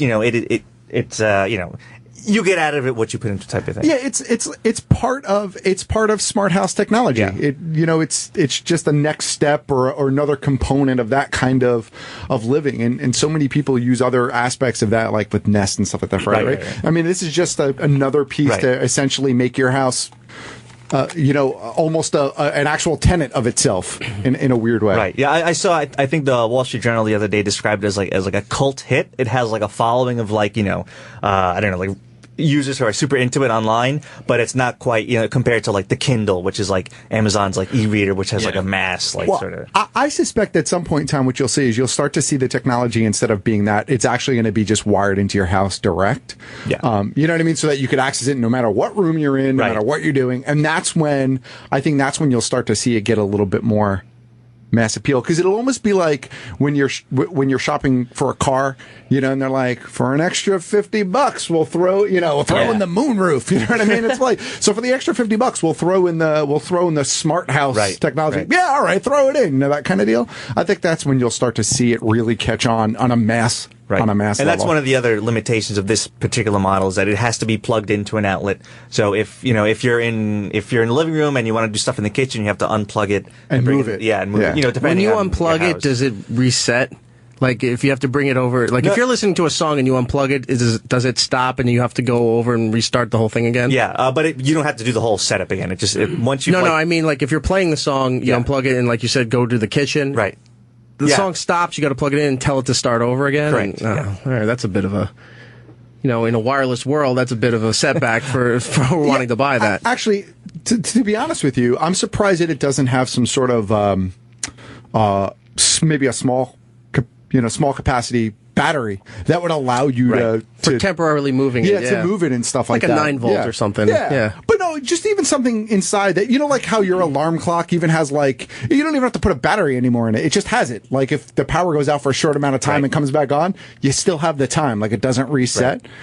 I don't know. It's cool. I kind of think it's cool. I agree, though. I don't know that I'd pay. I think it's a neat sort of version 1. Like that's part of the overall problem with a lot of this tech stuff is like version 1, even something like the Apple Watch, where it's like, it's a lot of people love it. A lot of people are like, yeah, whatever. Version 1 products are very much just like proof of concept type of thing. Yeah. And I suspect like version 2 or version 3, they're probably going to figure out a way to like link home security into it because that would be a great feature. You know what I mean? Like, it'll alert you that something's gone, or like even like smoke detector technology because they talk to you now too. And shoots lasers at predators. That would be awesome. That would be great. Yeah. That would be great. Well, I've been seeing ads on the subway for something called the Canary. Is this like similar to that in the same aspect, or is that like more of like a home security thing? Canary is home security, right? Okay. And that's through Verizon. I have no idea who's behind Canary, but I've seen it. Yeah. I didn't know if that was a similar competing product. No, I don't think Canary, because I actually toyed with Canary as a home security system. Okay.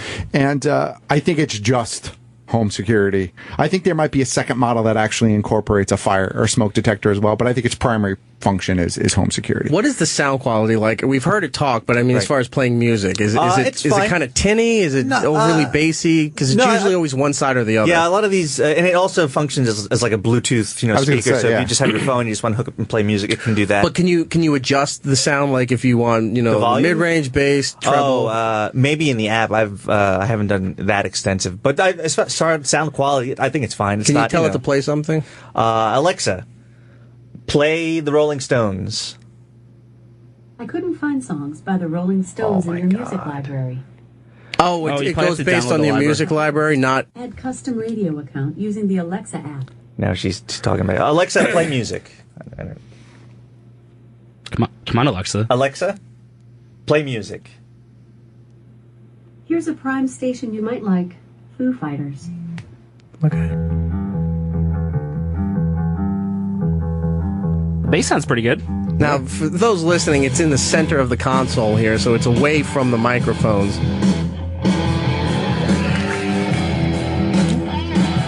Sounds pretty good. Yeah. Now, how do you raise and lower the volume? Do you have to speak to it, or there's a little dial up top? You spin it. Oh, like those little you like also tell Bluetooth her? speakers. now can you yell at it from across the room, like say louder, softer, that kind of thing? Alexa, louder. There you go. There you go. Wow. Cool. Okay.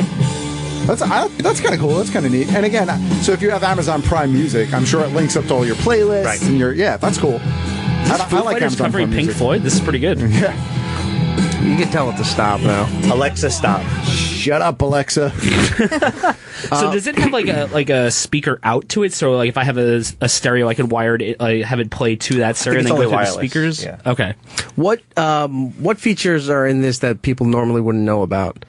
I'm pretty sure we've discussed about everything. That's it? Okay. It's I don't know. Okay. Well, that's the it's Amazon a cool Echo. thing, yeah. Do we recommend this or not? At the current price, I would say probably not. What's it going for? 180. I would say 180, okay. 100, definitely something to think about because it also functions as a Bluetooth speaker, and all those other features we discussed. 100, I think, is a little bit more something that I would personally recommend. Yes, Lewis. Quick question. As far as the apps are concerned, can you have it do things such as like start my car? Or I know with certain Apple products you can do that. So I was just kind of wondering if there was a way. I don't believe open there's curtains. Yeah, no, Okay. I don't believe there's that integration yet. Okay. So throw that in the back there, and let's move on to the next thing. What do we have? Okay. I also have the Galaxy Note 5, which came out. This is really weird radio to discuss a gadget.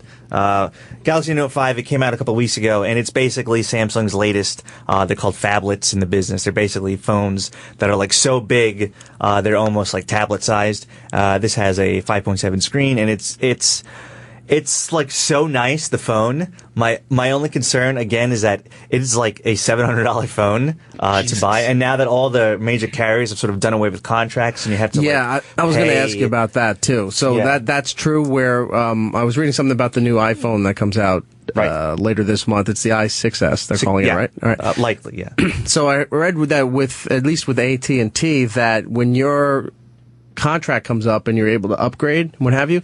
You don't get the discount for signing another 2-year contract and getting the new phone. You get the contract plus you pay full price for the phone, or they have a payment plan where you're almost leasing your phone. Right. That's pretty much it. So let's say your service costs $100 a month, whatever it is, and if you don't want to spend, the $700 that day to buy the phone and own it, they'll say, okay, well, we'll split that up into, X number of payments, and now you're paying $30 a month on top of your $100 for service to, over the course of that length of service, you've paid off your phone. But they're no longer giving you here's a $200 phone, even though it costs, upwards of, I don't know how the other carriers work, but I know with Verizon, I think it's Verizon Edge is what they call it, and that's their lease program, right? Yes. But my understanding of it, and I don't know if this is off topic, and just tell me to shut up if you have to, but my understanding of that is much like a real lease, you may end up not paying off the phone in total at the end of your 2-year contract, but you still can, from that point on, you could still move on to a new phone.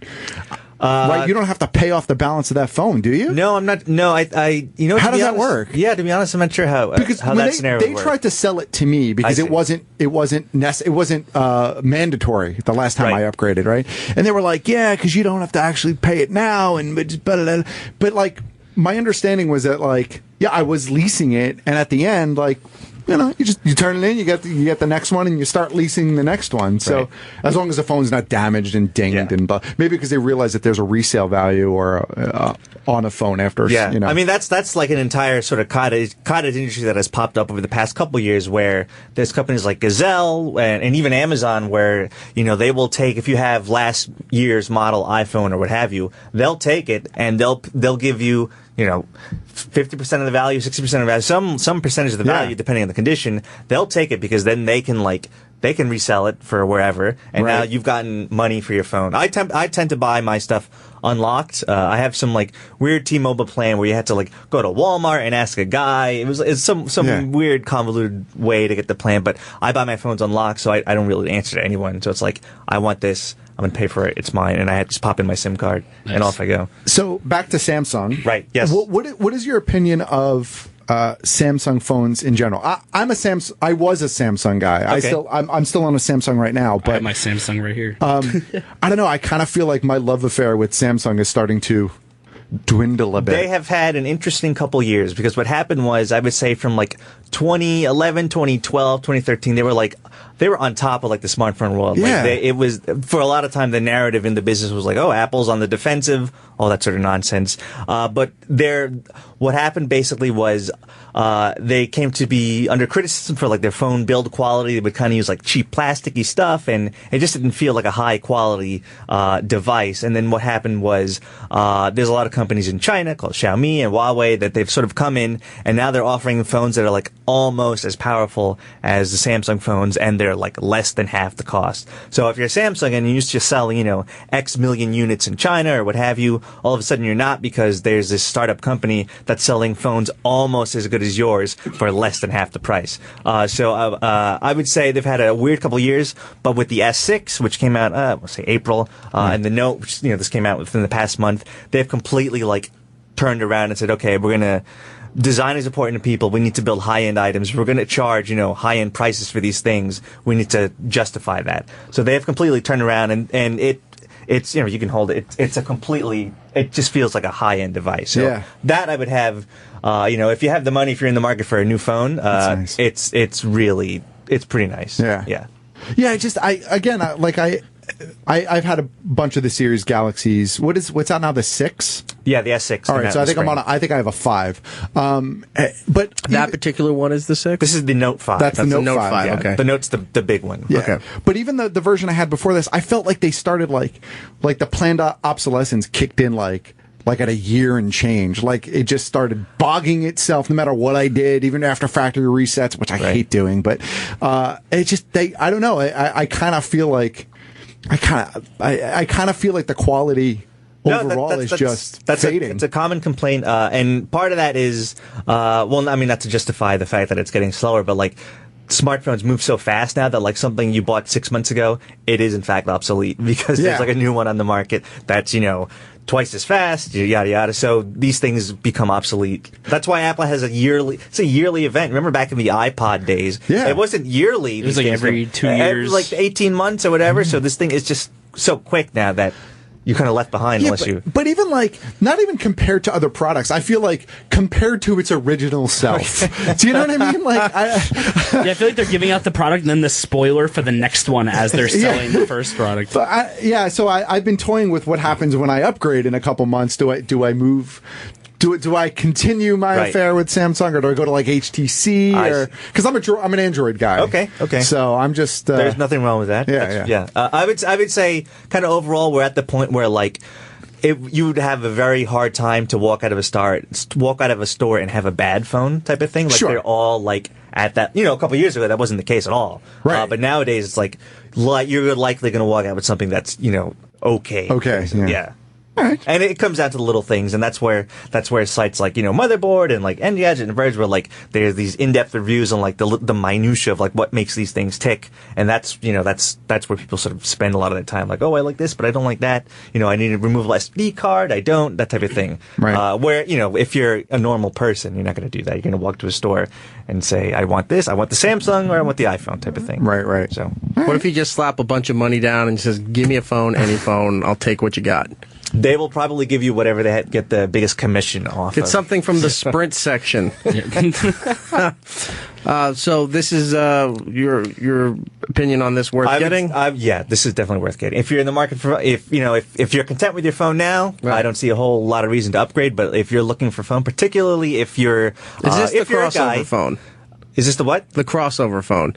Like if your Apple contract's about up and you're thinking of making the switch, is this the one to go to? It's probably better for men just because it's so large, the screen. And if you're in a job where, you're doing a lot of emails, where you're taking a lot of notes, that type of thing, the big screen is, it's kind of hard to, I own an iPhone 6. It's kind of awkward to go back to that smaller screen and try to read, like Instapaper, the reading app, Kindle, that type of thing. Even just like Google Maps, like we've been on a trip last weekend and we used the Note 5 for GPS navigation, and it was great. It was just to have that like really big screen, as you're trying to drive upstate or whatever. Right. It's pretty nice. It's pretty nice.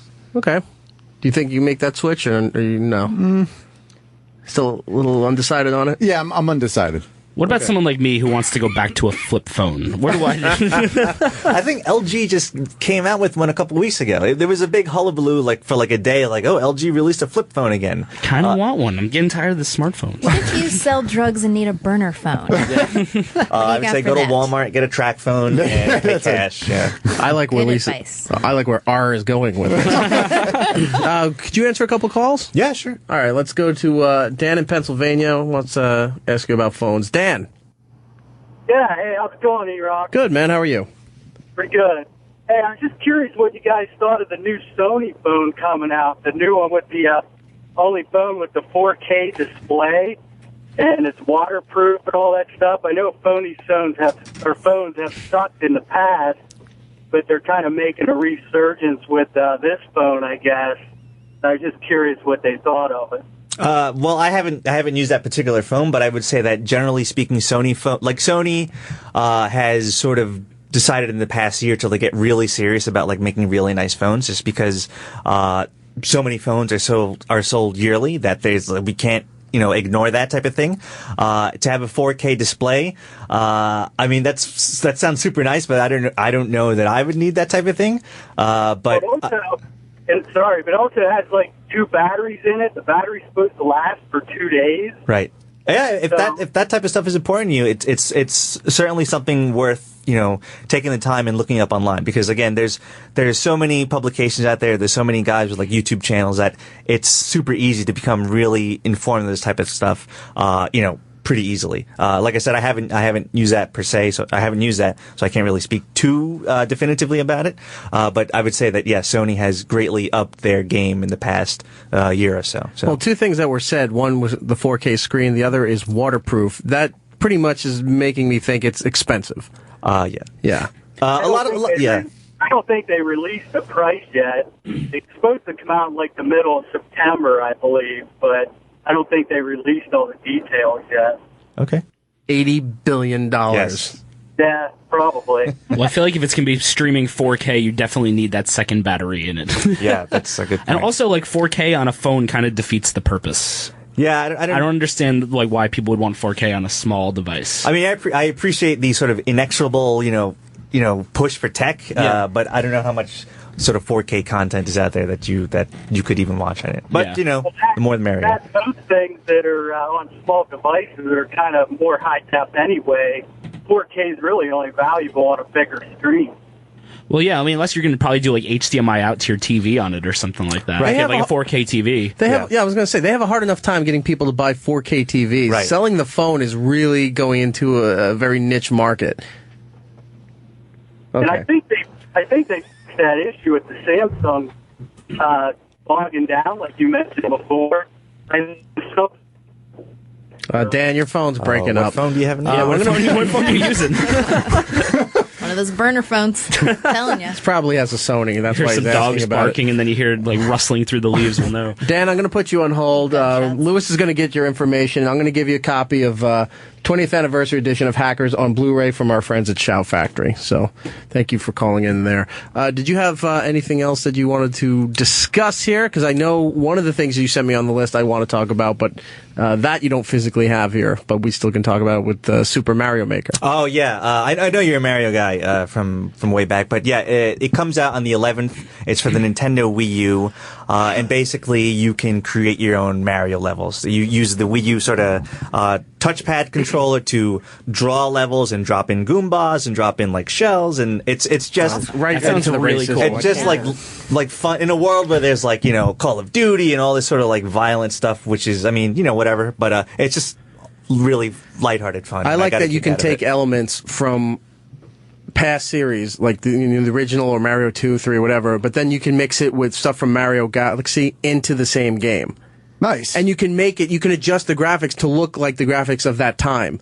So you can take some of the current stuff and put it back in Mario 1, and you do the settings, and now they're all the 8-bit looking games. I would just make every brick a Tanuki suit. That's it. The whole game, just Tanuki suits. Just have fun. I can't beat Matt's score. I don't know where he's getting all this from.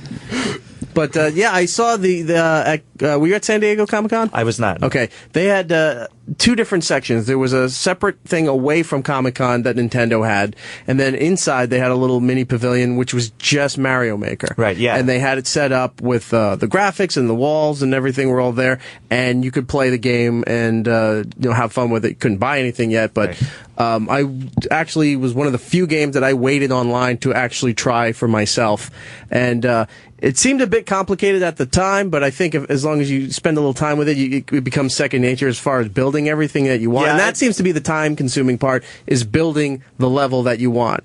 Playing it is pretty easy, but when you build everything, it's like there's so many bombs everywhere, and it's like, I can't make that jump. He purposely did it. What a dick. Put another brick there.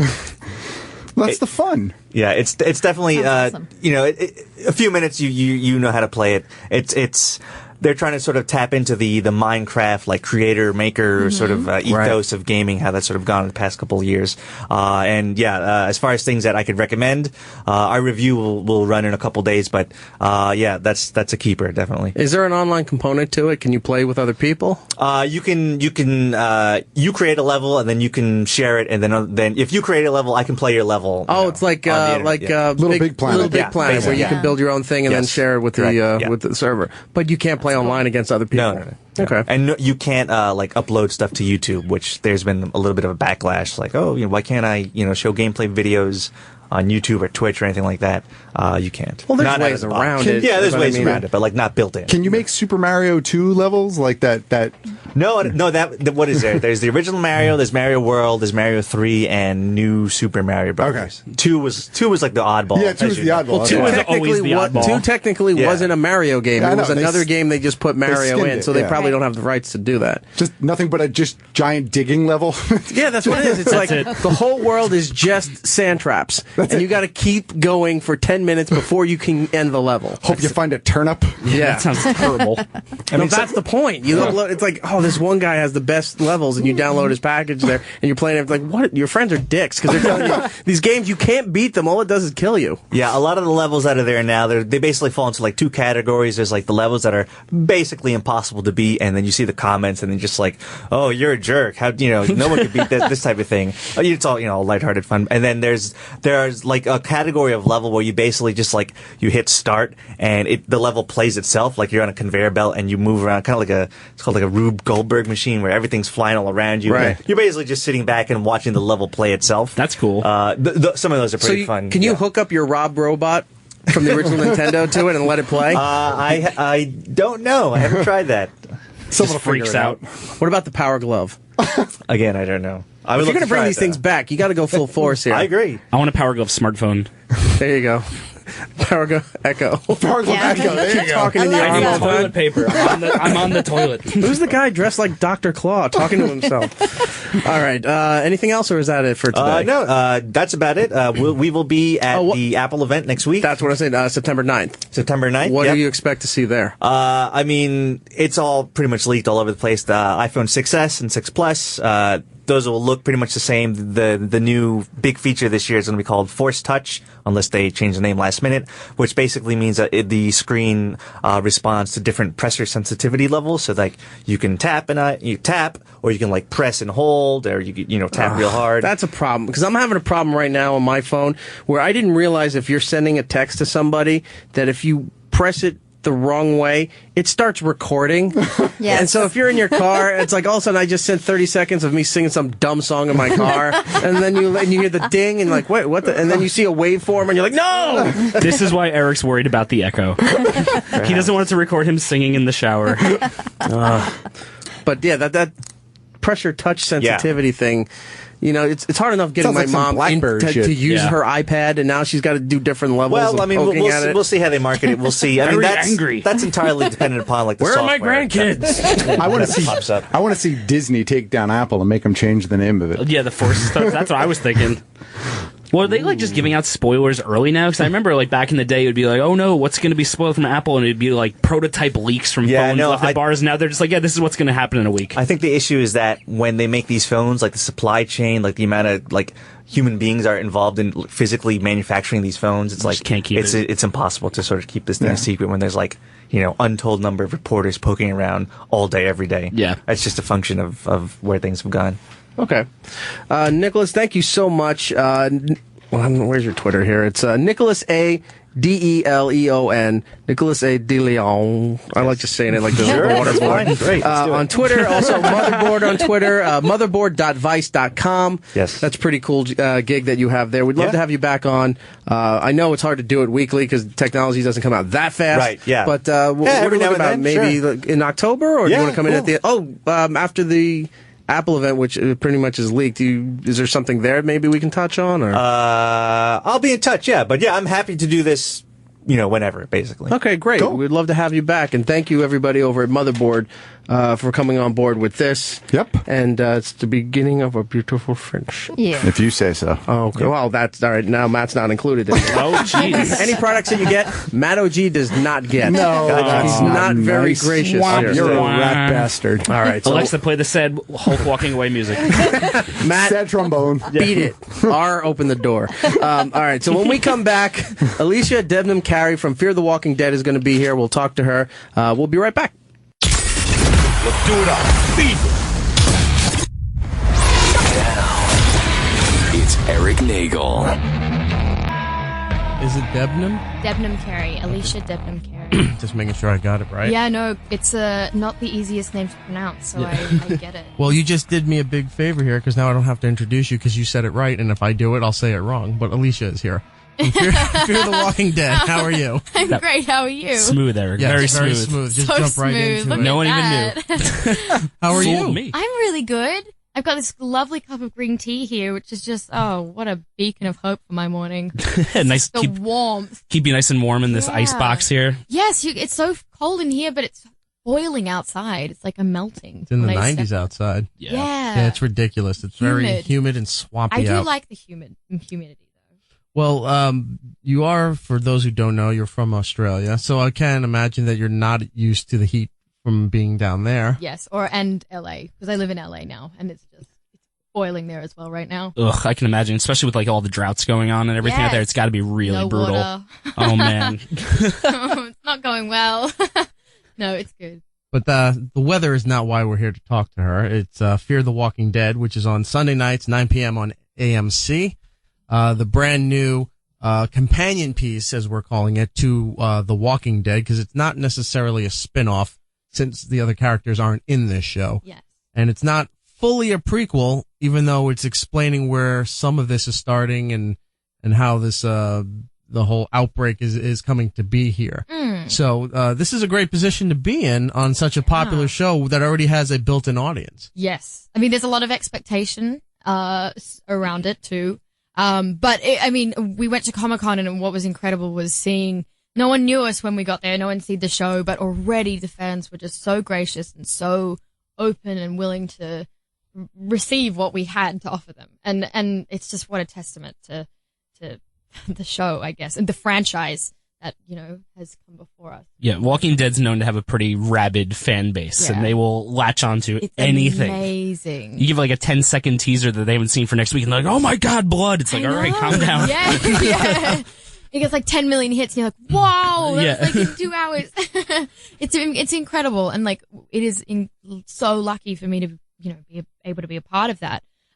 There was a lot of expectation, I guess, not pressure, because I think it is its own show and it does stand alone, and I'm so proud of that for it. And I know a lot of people, diehard fans, have kind of been like, it's a little slow and I want it to, I'm going to give it a few more episodes, but it has to be a bit different, and it's always going to start in a little bit of a different way. And it's not based off the comic books either, so it doesn't have that same structure. This was written for TV. Right.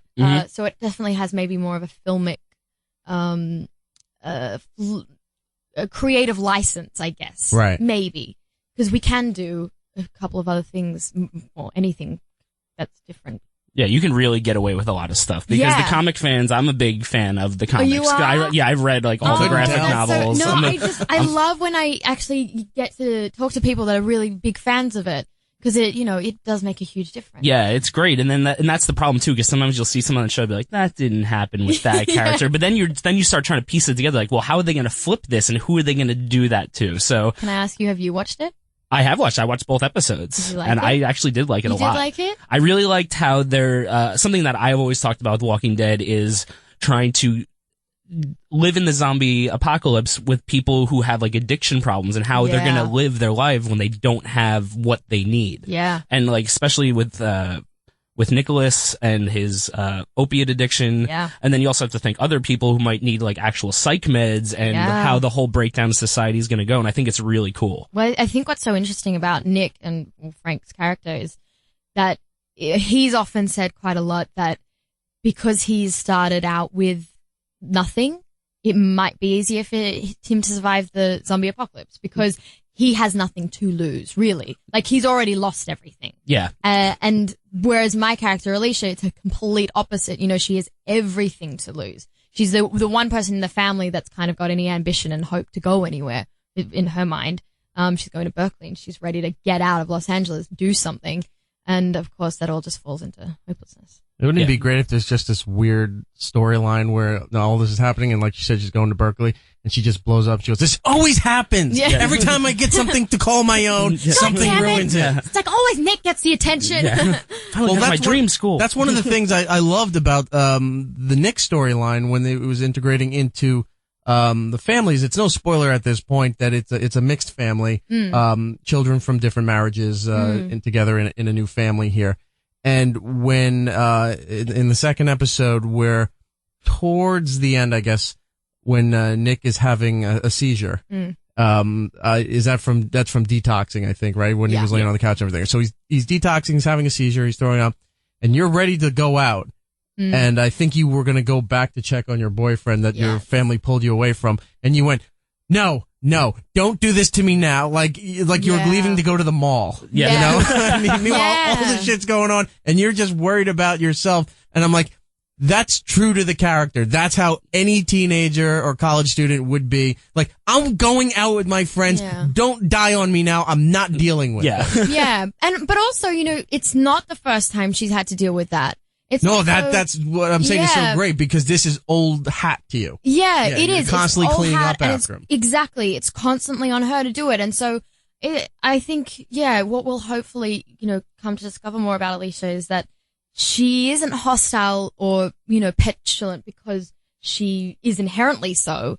It's the situation she's sort of thrust in, you know, even in the first episode when she's sitting in the car with Madison and it's about like, you know, Nick's going to be okay. Like, tell me he's going to be okay. And it's like, God, I'm not going to keep telling you he's going to be okay. I'm tired of dealing with his nonsense. It's not like, I've tried dealing with it. It's like, it's easier for me to like let it go so I can move on and like be happy because that family dynamic is so broken. And, and to protect yourself, you just kind of shut off. And the reason why I liked the way you were reacting in these situations was I saw online some of the feedback when, people were looking at your character and saying, oh, she's spoiled, she's stuck up, she's selfish, whatever.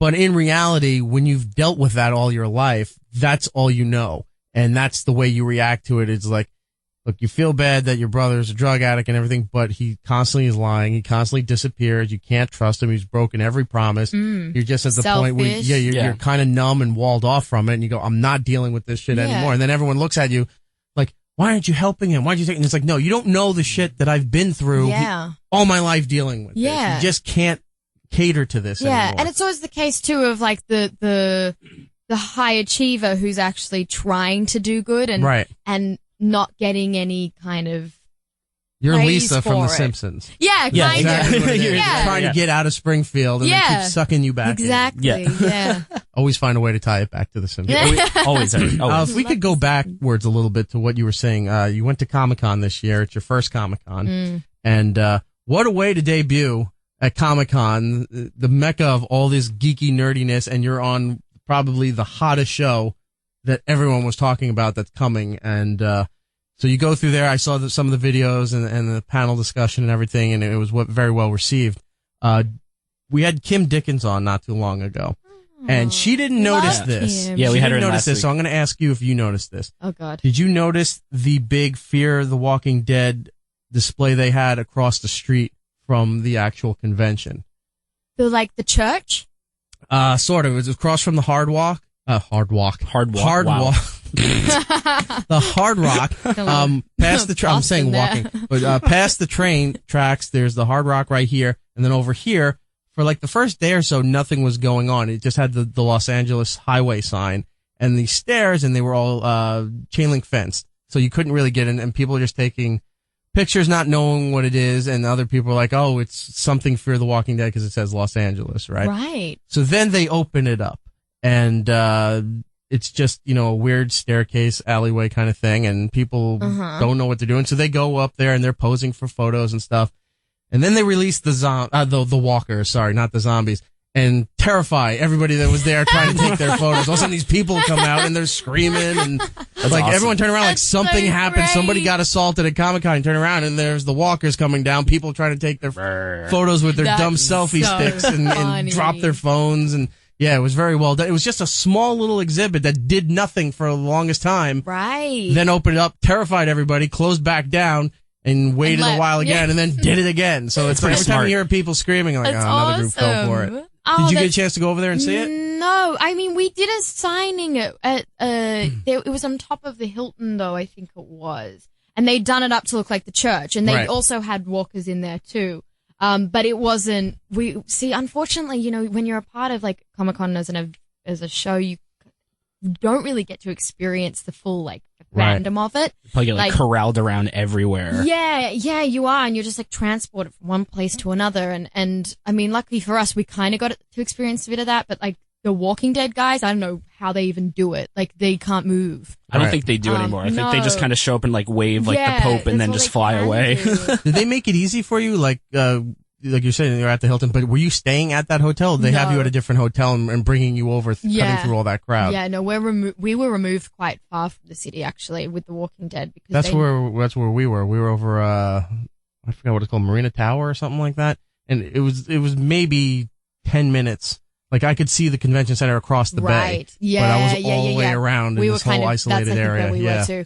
Yeah, and it's just because they have to kind of being in the city center is just impossible for that group. Well, it's good too in case the zombies do actually break out. At least you're away from the heart of the city. So you didn't get a chance to walk the floor or anything? No, and I wish because I was going to ask you. The next thing I was going to ask you was if you people do know you from the 100, but were you getting the feeling that people were recognizing you? No. Not at all. Because we did, and that would have been perfect. Because you could have went shopping and saw everything, and you're not quite there yet. Yes. Because even the posters weren't too clear as who the cast members were until you saw the visual. But you could have got away with it. Next year, you try to go back, you're kind of screwed. Yeah, that's what people. You can't walk through that floor because they're going to go, "Oh my God, at least you got to get a photograph." If you're still alive, no spoilers. I mean, if I get to go back, I hope maybe I could do like a Bryan Cranston and just like get up in some crazy outfit and just put on your own mask and walk around. My own mask. That was awesome. Matt Smith, who was Doctor Who, had a Bart Simpson mask and he walked around for a while and then taped everything and then later revealed after the con, put it up on YouTube. That's awesome. Yeah. Making fun of everybody. Oh, like no, you had no I idea. would love to do it. And also just our schedules are just ridiculous. I think I slept like 6 hours the whole time I was there. Just because it's like you go to sleep and then you're like up 3 hours later to like start hair and makeup again. You could dress as a walker. And go there, and nobody would ever question that. I mean, is it possible they're from the cast? No, they wouldn't dress like that. No, they wouldn't do that. They wouldn't do that. They would just blend in with everyone. That's a good idea. If they dressed all the main cast members, because I think it takes like 6 hours to put all that makeup on. But if you did all that, and then they were taping this nonchalant, where people weren't recognizing it, and you just walked the floor, and then later at Hall H when you're doing your big thing, and you put it up there like. On those like cruise ships where they play the week that just was and you remember what you did, put that up there. That'd be great. So San Diego has come and gone. You did very well with that. Were you nervous going up on the stage for that panel? Very. I actually didn't anticipate how nervous I was going to be too. I thought, it's going to be fine. Like I'm with the whole cast and like, the producers and Greg Nicotero and the writers and like, it's so, they're going to deal with all the questions but it was just like, just before I got up there, like 5 minutes before, maybe 10 minutes, I was like hit by this overwhelming feeling of, I don't know, expectation or pressure. And I was just like, oh, okay, now it's actually really happening. And it was fine getting up there because, the crowd was just so gracious and responsive, but they didn't know who we were. So it was okay being kind of like, we were all on our best behavior, that's for sure. Everyone was just like, just don't offend anyone. Like, don't say too much. But when you get nervous and you start like playing with the water bottle and your like hands are doing weird things. And, no controversial tweets, please, just get through this.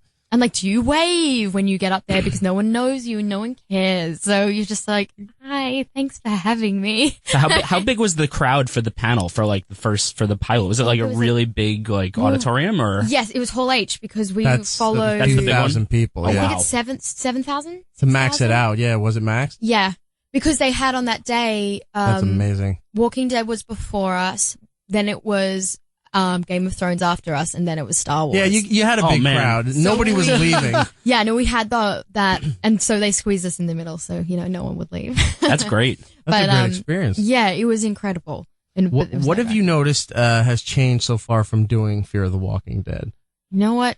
Mostly just like the press stuff has like kicked in full gear. I was so not ready for that. I know you did your first talk show, TV talk show with Jimmy Kimmel the other day. Yes, I did, and that was amazing. But also, it all just happened. It was so funny. I was actually texting someone like a week ago, and they were like, "Oh, you're doing the promo run?" I was like, "No, not really. It's been super laid back. Like, even watching I didn't watch the premiere. I was like alone in a hotel room with like no means to watch it." That would have been the perfect time to watch it, alone in the hotel room. Yeah. And it was just like so low key, and so this suddenly in like the last week, it's just hit full swing, and now it's been like back and forth flying around in between shoots, and that's been pretty exhausting, but I mean, really surreal and fun. But in terms of like people like recognizing and stuff, not at all. Nothing's changed so far. No. All right, it's coming. Just so you know, I mean, you may have experienced some of it with the 100, but you're going to experience it tenfold now with Fear of the Walking Dead, especially, we're only 2 episodes into this thing. Yeah. And when it takes off and it comes back and we saw the outline for what AMC is going to do, alternating between Fear of the Walking Dead, back and forth so that there's always something going on. Yeah. So it's going to be pretty much, it's never going to stop. Yeah. And it's just going to get worse. So I'm just, you're going to be, I'm not trying to scare, warning. But like, when you're at a restaurant, you're trying to eat and then somebody's coming over trying to, take photos or get autographs, or if they don't even do the courtesy of coming up to your table, they're outside the glass, like right here, where they'd be peeking in and monitoring your every moment and stuff like that. Do your publicists or anybody get you ready for this? Is there or anybody that that has had to deal with this in Hollywood and said, here's some tips on how to, recognize it and acknowledge it without having it ruin your life? You know what? No, actually. But I feel like it's this weird thing I'm trying to navigate. Because I think the social media aspect of things is such the forefront of it now. Right. Mm-hmm. It's all about Twitter and Instagram and like how much you're willing to abide by that. And that world, like, do you play that game or not? And I'm kind of half torn by it. Like, I don't know, like, it is important because it's a part of this show that you're a part of is something that you're proud of and you want to support, but then it also allows a whole new facet of your people into your life. But you also, that is part of the job. And it's interesting because Instagram then also, and Twitter, it facilitates that need for like a little bit of your life, to be shown, but and I guess it cuts off a few walls, so it's not like total interrogation mode. But then you're also buying into it. I don't know. I'm trying to work it out. There's been a few things where it's like now, like if you're outside an event or if you're at the airport, there have been a few kind of situations where I'm just like, do I sign this? I don't know. Like so I feel like I'm kind of trying to figure out on my own, but it hasn't been too crazy. One little tip. Yes. Turn the location portion off of your phone. So whenever you're taking a photo and if you just post someone actually told me someone's that. Like, oh, she's in the middle of the park. Yes. We're going to go come see her. Oh, someone that's told me crazy. That via Instagram because I had no idea. I'm such a novice. There are people that they have these programs crazy. that they'll download a photo and it tells you all the metadata and stuff for the photo, and it has the coordinates, so they can now pinpoint where you were when you took that photo. So scary. So turn that off. I know, but then you can't find your phone when it gets stolen. Right. that's the God, trade off. I know, and I'm so bad with that stuff too. I had someone actually someone sent a direct message to my Facebook, being like, "Hey, just so you know, turn off all like privacy things, like, so make sure like everything's sealed because I can still get in here." And I was like, this is so scary. Like, why? And I was like looking around my Facebook being like, I don't know how Let's to turn tie this it off. together. Isn't this sort of what your new movie is next year? Yeah. Friend Request? Isn't Friend that sort Request. of like hey, you know about it. I've seen some things. Have you? Yeah. What? I haven't seen anything. Eric just beat you to the final cut. You totally did. Now I'm part of friend request because I'm now the creepy. You're guy. the friend. No, but I saw some stills and some stuff Yes. because I saw that they moved it back to January for when they're putting it out. It was supposed to be out this year. Yes, it and was. they moved it out to January. But I Yeah. saw some stills with articles and things like that. No but, way. Yeah. Wow. At first I thought it was that other movie that just came out where they're all Unfriended. chatting. Oh, Unfriended or whatever? Or something Yeah. like that.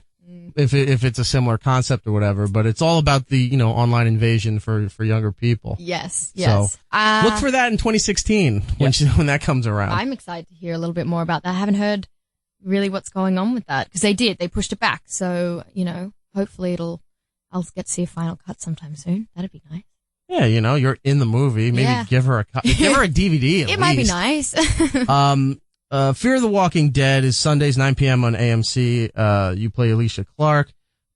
I'm really interested in the way they're handling the walkers because they can't do it in the traditional style of The Walking Dead, where they're all, they're coming across them on the sides of highways, locked in chambers and barns and things like that, where they're already rotting and falling apart. But you're seeing the change. So mostly the effect for the change is that they turn very gray and their eyes get very blue. Yeah. Which is interesting, because I guess over time that all fades out and everything. But to see that change happen 5 minutes after, it's not a spoiler, the first episode was out. The guy gets run over by a car repeatedly, and then all of a sudden he's just sitting back up like The Undertaker in WWE. You can't knock the guy down. Well, I mean, the opening scene to the pilot also has a walker in it. Right. So it's not really too much of a spoiler there. But at that point, she was already changed. Yeah, she was already changed. A little later in the episodes, you see the actual change. Yeah. Which is a new concept to the lore of everything here. Yeah, exactly. You don't see that immediate change as much. Not that you want this, because that means they write you off the show, but at some point, do you want to change over? Like, I kind of want to do the walking part. Like, maybe towards the end. I'm asking you. Did you ever think about that? Like, maybe after the 4th season, at this maybe point, I'll do the switch. Sure. I mean, at that point, why not? But like, for now, I'm like, please don't make me into a zombie. Please. Yeah. Please don't make me into a walker. Yeah. Yeah, I like my job. But no, I mean, it's like kind of a cool way to go out. I've noticed a lot of things too at least with the first series that, so many celebrities are vying to just get the extra spots. They don't not even be a part of the show per se. They want to be walkers. Well, we really wanted to have the cast. I mean, not the creators. We wanted to have like a little cameo because it's set in LA. So we were thinking, and it's set in very, urban Los Angeles too, like East LA. It's not Hollywood. But we were all vying for a celebrity cameo appearance as a zombie. We thought that would be really awesome. That would be pretty awesome. Yeah. In fact, I think it was written at one point that there would be one. The writer had a bit of beef with someone and was just like, yeah, I'd love to put him in, but decided against it. And now I still don't know who it is. I wish I did though. Are you going to be doing Talking Dead anytime soon? Not that I know of. I think because it's only 6 episodes this first run. Yeah. Is that what it is? Yeah, I think there's only one. They're only doing one Talking Dead, I believe, with Fear the Walking. That's after the whole series, which makes sense because I mean, there's only 2 episodes. I don't know if you could fill a whole hour of talk with, an hour and a half of footage. Exactly. You need more. Get the gist of the whole show, the whole first season. So we know that you haven't at least been asked yet to do the Talking Dead when the 6 episodes are up. No, I don't have any information about that yet. All right, Kim said the same thing, so I'm wondering, who are they going to get? You got the 2 female leads in the show, and they haven't asked them yet. Oh, I just think they're probably waiting to see maybe like how it fares, and then if they do it. So you actually know they're going to do one. Yeah, they just probably haven't told us. I'm a Walking Dead nerd. I watched the Talking Dead that came out the other day because they did like a little mid-season one, and they announced on that they were going to just do one after the whole season's done. Well, that's probably the first piece of news we've received. You'll get a text. You have 1 hour. We got to go do this. 1 Get hour, ready. doing it now. Hot off the press. Cars outside. From the Erik Nagel show. No joke, would probably be that. Did you have anything else? Oh no, I was just going to ask if do you talk to any of the main cast members of the original show? Do they give you any words of advice or anything like that? Is it like Norman's like, hey, don't fuck up out there, you know? Well, we when we were at Comicon, it was the first night, we all had dinner together, was the Walking Dead cast and then the Fear cast, and they were just dreamboats. They're just all so lovely, just supportive. And I mean, because we're so grateful that they paved the way for such an incredible show. And normally, like, they have no obligation to support us. This is, nothing to do with them. We don't know who you are. Yeah. And like, they've crafted like 6 seasons of this now, and it's the 6th season, right? Yeah. Yeah. It's going into 6th. Yeah. And they've become huge, like, well-known, like, TV idols. Rock like, star from status. rock They're like stars TV from movie stars. They are. Like, and so they had no, reason to be so helpful with us, but they were, and they were just great. And like, we all fell in love with Andrew Lincoln. That's for sure. I fell in love with Andrew Lincoln when he was here. He was such a We were dreamboat. just like, oh my God, you're amazing. He was so nice. He was so supportive. Yeah. Very calm and He's caring just gentleman. great. But they were all lovely. Like, Norman Reedus is awesome. We had the best time. Stephen Yuen, great. Were you worried that when they took you out to dinner, they're going to be like, all right, well, this is the end, and then they're just going to pull out guns and just like get rid of all you guys? Be like, you're all written off. You're not taking our show. Yeah. No, we all went out afterwards too. They was just so like, don't worry, it's going to be okay. I mean, you're not going to be able to like walk around next Comicon, but hey, it'll be great. What That's a ride. awesome. Episode 3 is in 2 weeks, Sunday night at 9 p.m. on AMC for Fear the Walking Dead. Where they're standing out from Walking Dead is that each episode is sort of a cliffhanger, but it's more of a what the fuck moment rather than an oh my God moment, which is what Walking does. But you're sitting there and you're like, wait, what? They cut it off. What? I don't know what just happened. And it's not even something to look forward to. It's like, you got to watch it 2 or 3 more times because you're trying to figure out what you just saw and how that cut off. So I think that's pretty unique to do it in that style as compared to, the big surprise moment that they reveal at the end of the regular Walking Dead and you're series. right. And the Walking Dead series does that so well, that cliffhanger moment. I always found myself at the end of those episodes being like, no, wait, I've got to quickly watch the next one. Yeah. But like, this is good. It's great because we don't have to have a pattern. Right. It's built for TV. It's being written for TV. So we have so much creative license, and it's nice to just, it's frustrating for the audience, I know, because everyone knows so much more than the characters. But it's also, what a exciting way to do it. The end of episode 2 was you looked out the window and saw the family across the street. What you thought was a domestic dispute. Yeah. Your mom's quickly pushing you away and go in the living room, not realizing, no, he's not hitting her, he's eating her. And she didn't want to explain that to you. A little hard to explain, maybe. Honey, this is a slight situation. Yeah. It's like, I can't, it was hard enough having the sex talk. I can't do this. I can't with my do kid this right one. now. You said we're having the neighbors over for dinner. I didn't think that's what you meant. Check out Fear the Walking Dead Sunday nights on AMC 9 p.m. Alicia, thank you so much for taking the time and coming out here. We definitely would love to see you again when season 2 comes around, and you're much more famous, and you're probably going to be impossible to book because that show is going to be, right up there with Walking Dead. Well, we'll see how it goes. We're not going to see her again, but it's nice. I know. No, I hope to be back. We hope you come back here too. We appreciate your time. Thank you so much. Thank you. Now your Twitter is Debnam-Carey. Yeah, at Debnam-Carey. But your Instagram is totally different. Is Alicia Jasmine. Yeah, you got to kind of sync that all together. I know. I mean, I made it before it was all important. Now it's just like, oh, I just have it. But the good thing is when, like, Debnam-Carey, it's like people, like, it's not as hard to say my last name. Right. Because it's just there. I don't know. Twitter, Instagram, it's just hard. Yeah. Social media. Sometimes I post things when I get to it. Right. It's all spoilers. Thank you so much. We'll see you next time. Sounds good. Welcome back to It's Erik Nagel. 866-969-1969 is the phone number. Thank you for joining us. As we mentioned at the top of the show, on September 18th, there's going to be another program change for us, that we're moving to 6 o'clock instead of 7 o'clock on the East Coast, which is 3 p.m. on the West Coast. Indeed, a Rooney. To make room for other programming that is going on. So adjust your time accordingly to what we're doing. Right. Because we're important. We are. Apparently. Build your life around us is what we're saying. That's right. We're needy, important, on occasion funny. Right. Since we just talked about Fear of the Walking Dead, there was another Walking Dead article that I see here about an airline. Zombies on a plane. Oh yeah. It's zombie overload at this point. What can you tell me about this, Gills? From what I've read about this is that it's going to be taking place during the same time period as Fear the Walking Dead. Right. And it's going to be an outbreak that happens on an airplane, And from what I've read, one of the survivors from the plane special is going to join the cast of Fear the Walking Dead in the second season. At least that's what I read. Okay, Yes, so I think it's like a one-off episode type thing, or it's like a longer like mini movie type episode. okay, so that happens, and then the person I guess is left, or the special character, whatever it is, joins the cast. I guess so. That's what Okay. that's what I I've hope read. That's the pilot. Like, how do otherwise? How do they land the plane? Does a zombie land the plane? I don't know. It's only a 30-minute special. He's fighting, Okay. changing over. He's trying to save everybody. That would be awesome. You just ride down clutching a dead zombie and hope that cushions your fall. I think so. I think that's all you can do. That's it. Strap some zombies to your back, make wings out of them. In the case of a water landing, your zombie can be used as a flotation device.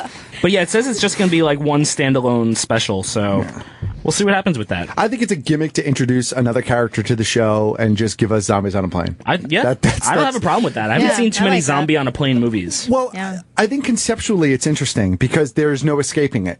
Right, you have to deal with the situation in a confined situation, and you don't have that a lot. I mean, there's a lot of shit on a farm, a lot of shit in a field, a lot of shit in a prison. But you have movement, right? Yeah, it's not like submarines and planes are the last frontier that have not been touched. Outer space. Cruise ships. We Yeah, haven't cruise. seen a cruise ship that's. Well, that'll be the next year's special. Zombies on Yeah. a cruise ship. See, that's hold on. As dumb as that sounds, it also could be very cool where the ship changes over. And the thing's just sailing like it's bouncing around the world because it's got nowhere to go. And then they come across the ship and everything's full of zombies. Zombie ship. Zombie ship. I feel like that was a real news story. There was this news story that had a headline. No, it's of just a lot of zombies. people get really sick on that cruises how it because they is? get rhinovirus because everyone's dirty. Right. I think that's what it is. Purell, people. Can't stress it enough. Do you think Don't touch everything at the buffet. I wonder if it's going to be called Dead Air. Oh, boo. What? Lewis is clapping. He gets what I'm throwing down here. But listen, but he's a makes sense. reverend. Everything is whitewashed with that guy. You can't trust his opinion. He's going to marry us by the end of the show. Oh my God, zombies at a wedding. That would be See? great. You may now bite the groom. So what airline jumps on this and does a promotional event for it? Is this a Oceanic Air. JetBlue thing? Oh, jeez. I don't know what airline's going to jump on it, but it's probably going to be the cleanest airplane. It's going to land in pristine condition, and I don't know. It's going to You be don't think an airline will take a chance to cross promote with this? I don't know. Maybe. I don't know. Maybe. I think they're probably going to be like, as long as it doesn't crash, you know? Maybe Virgin, since they're already like entertainment entwined. You know, as a goof, you have the zombie up there doing the flight safety thing. You know, he's trying to do the seatbelt. He's just trying to put his hand back on. Right. If we get another Carl Papa video out of it, they can do whatever they want. Hells yeah. A Jiggy Jar Jar do. I will watch any Walking Dead bad lip reading. They're amazing. Truth. Let's move on to some movie stuff. Sure. Or movie tie-in, if you will. One of my favorites, Twin Peaks. Yes, you are obsessed with the you and Gittles both. A lot of buzz Are you obsessed with Twin Peaks? No, I'm not as Have you obsessed watched Twin as- Peaks? I have not. It's Not on at all. Netflix. You should definitely watch it. Okay. You watch... Oh, there's an order to watch. You watch the TV series first. Okay. Then you watch Firewalk with Me after it. Okay. Because Firewalk with Me is the prequel to the beginning of the TV series. Done. And it makes a lot more sense I if love you when do you it in give me that order. homework. Except for the cobbler. I love... Was that the one about Adam Sandler and he's like the dessert maker? He's He's a shoe cop. repairman. Oh, He is he's actually- cobbling. Now He's you're being making thrown peach out. cobbler. Get the door.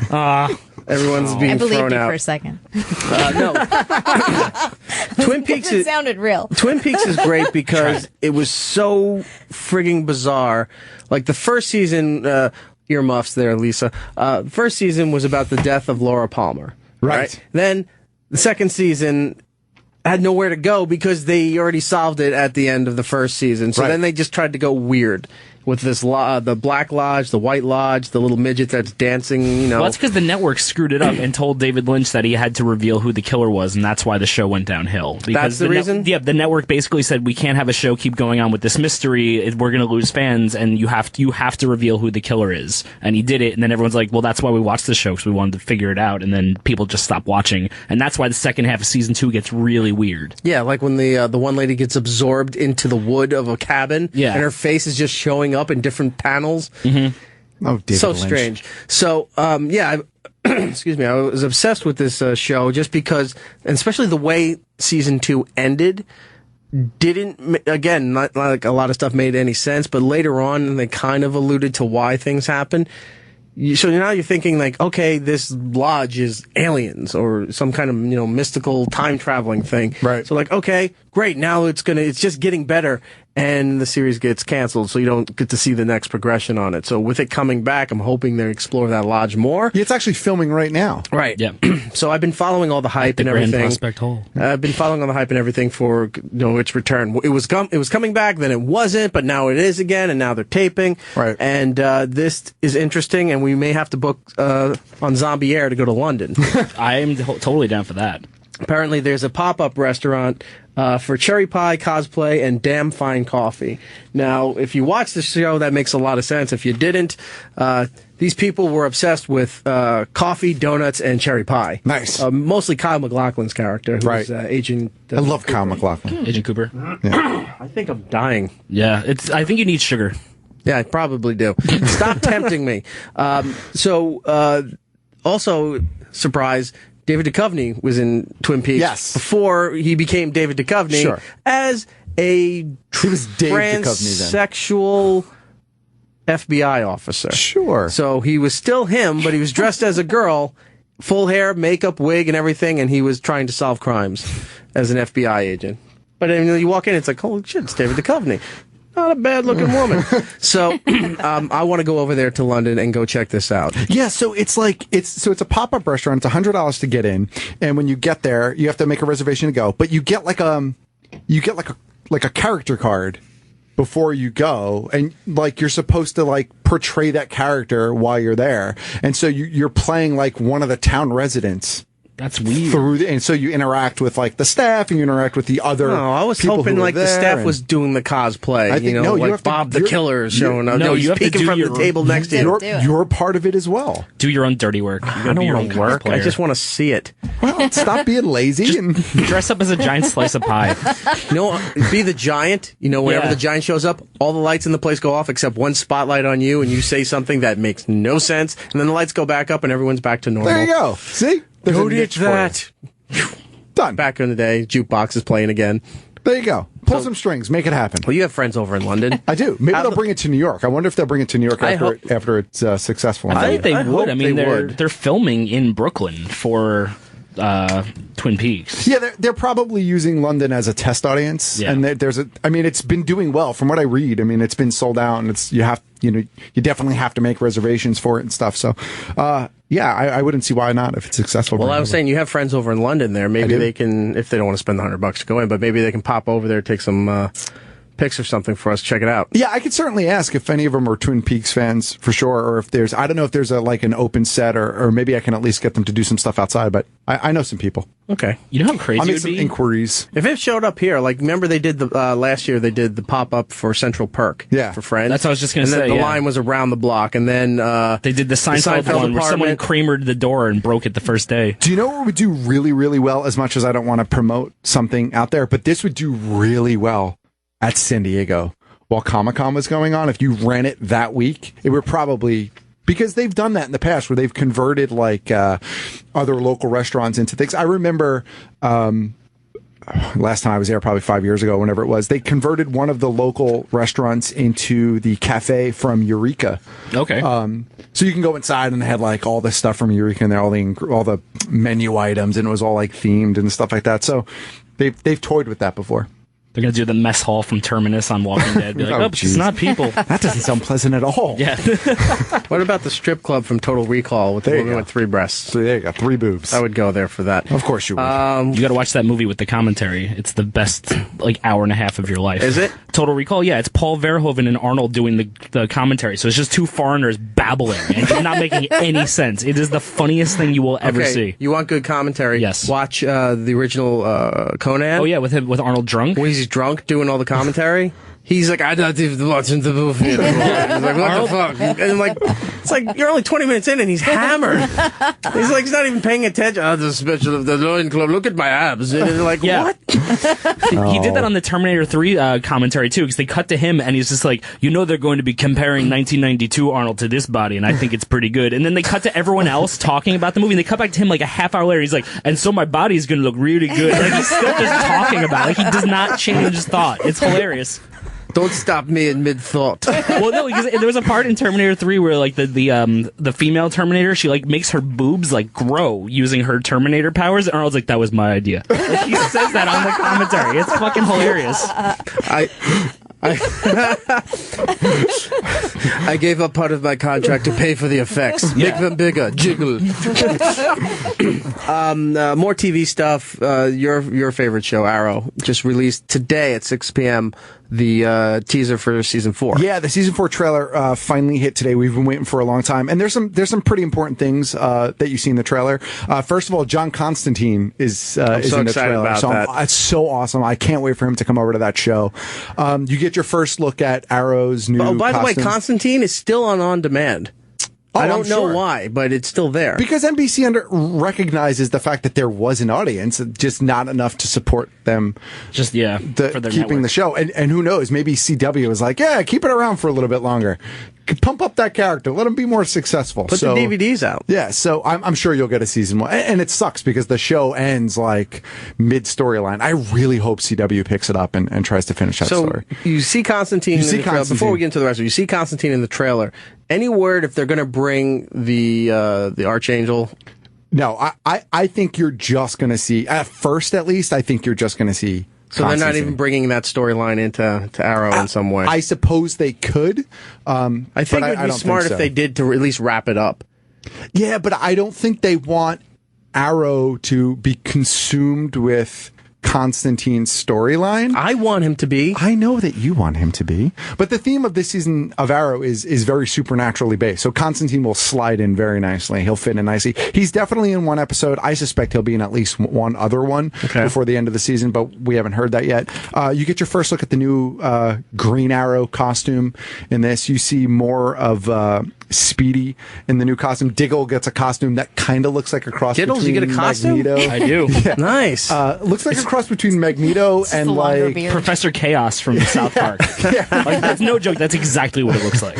So the trailer looks pretty good. There was an iZombie trailer also that hit yesterday because that comes back I think a couple days after Arrow debuts, and we still haven't gotten. Oh no, we did get a full Flash season 2 trailer. So yeah, all those big shows have gotten their trailers now. Still haven't found the Reverse Flash Funko Pop. I know it's not like limited or hard to find, but just every store I've gone to. They have re-released them, so you should go back out into the wild and look for them. And if I see one, I'll grab you one. Tom Cavanaugh is coming around again. Yeah. So I kind of want to get that. And especially because his character is going to continue on to Legends of Tomorrow, so that character is still going to be around for a bit. Okay.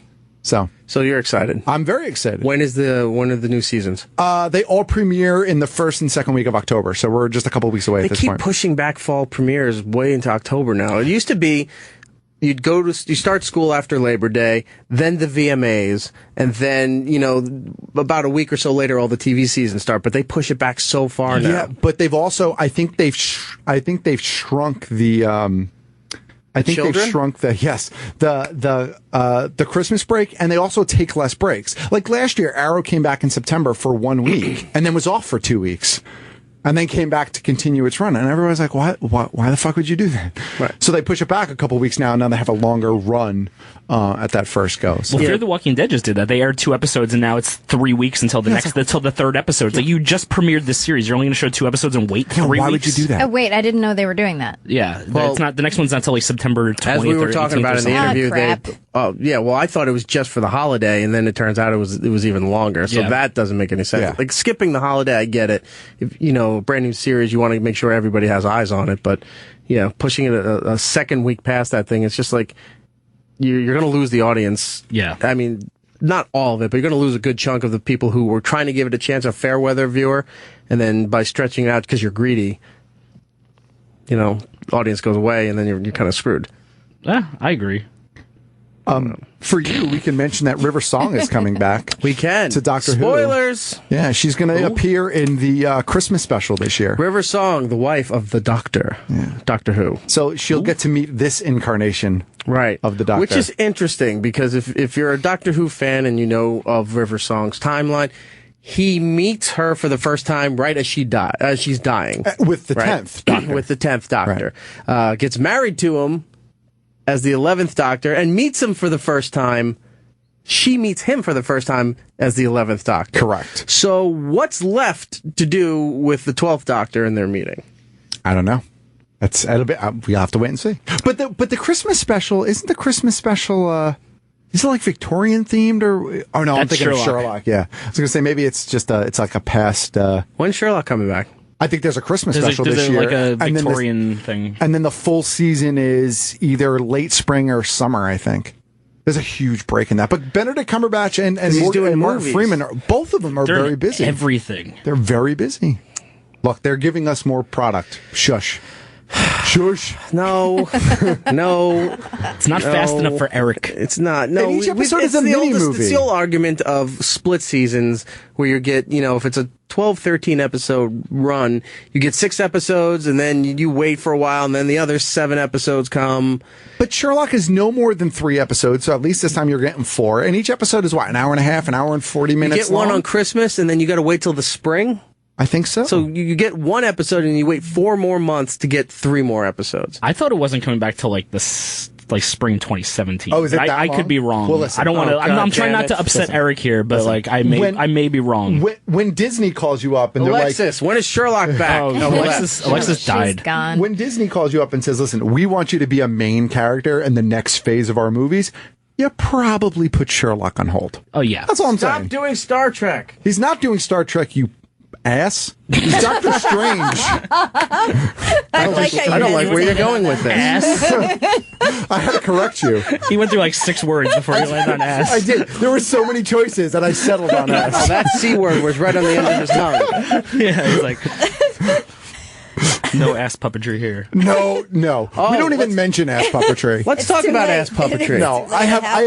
No, I cried. It's such a roller coaster of emotion. I was scarred for life. I'll never look at life the same way again. Yeah, I don't know who life sent is too that. Someone precious. sent that to me, and I felt like I just had to share it with everybody. Why don't you tell everybody what ass puppetry is? Ass puppetry is just a video with someone who put eyes and a mouth on their butt, and they walk around just flapping their butt, so it's like rah, rah, rah, rah, rah, rah, rah, and that's the whole video. And then they feed it. Sometimes it blows bubbles. There's a cat. Like, it gets really weird and dark. At first, all I could think of was Ace Ventura. Asshole, exactly. sodomy. But then it took this really dark, dirty turn, and it just went places it shouldn't have. Yeah, there's a guy with like a fake beard. He's like, yeah, it's a nice butt. And then it like cuts back to, and they have like big, like wonder shows and puppet eyes on them. It's really really shows, weird. and I forgot about wonder I really shows did go through that roller coaster of emotions because first it's like, oh, this is silly, and then it was like, that's so gross, and like, oh, this is sexual, and like, oh no, that's too sexual.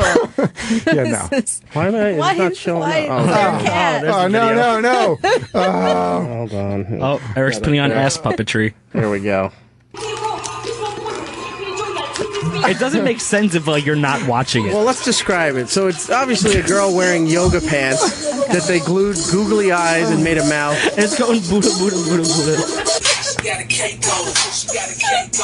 Just whoever's listening right now. Now the ass is eating cake. They're forcing birthday cake into it.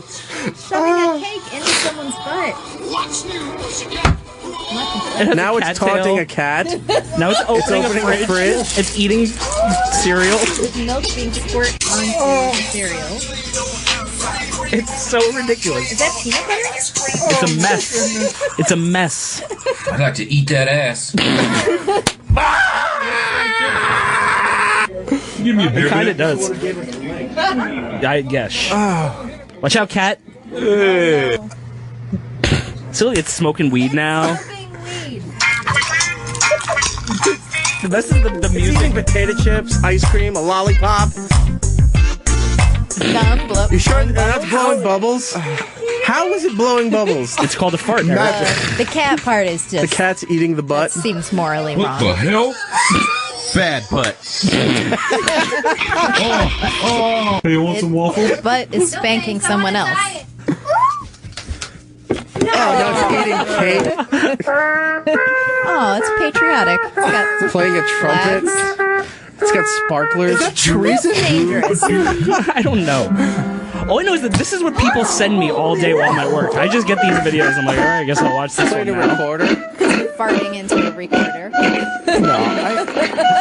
There's like 3 more minutes of this ass All right. puppetry. Thank you, please. No, Just I'll Google tweet it. that out. I do like when it's saying, "What's new, pussycat?" While there was a cat in the shot. Oh my God. Maybe that's something we need to bring to the show. Ass puppetry? Ass No, puppetry. we do not need to bring ass puppetry We'll to get the the show. guys from Puppetry of the Penis over here, Oh, and then we'll have ass yeah. puppetry over there and have them compete. We'll have it at our booth at Comicon. Ass puppetry wins every time. There's too much. We're marrying people at Comic-Con. We're going to have ass puppetry at It's Comic-Con. going to be a great Comic-Con this year. I'm just going to put it out there.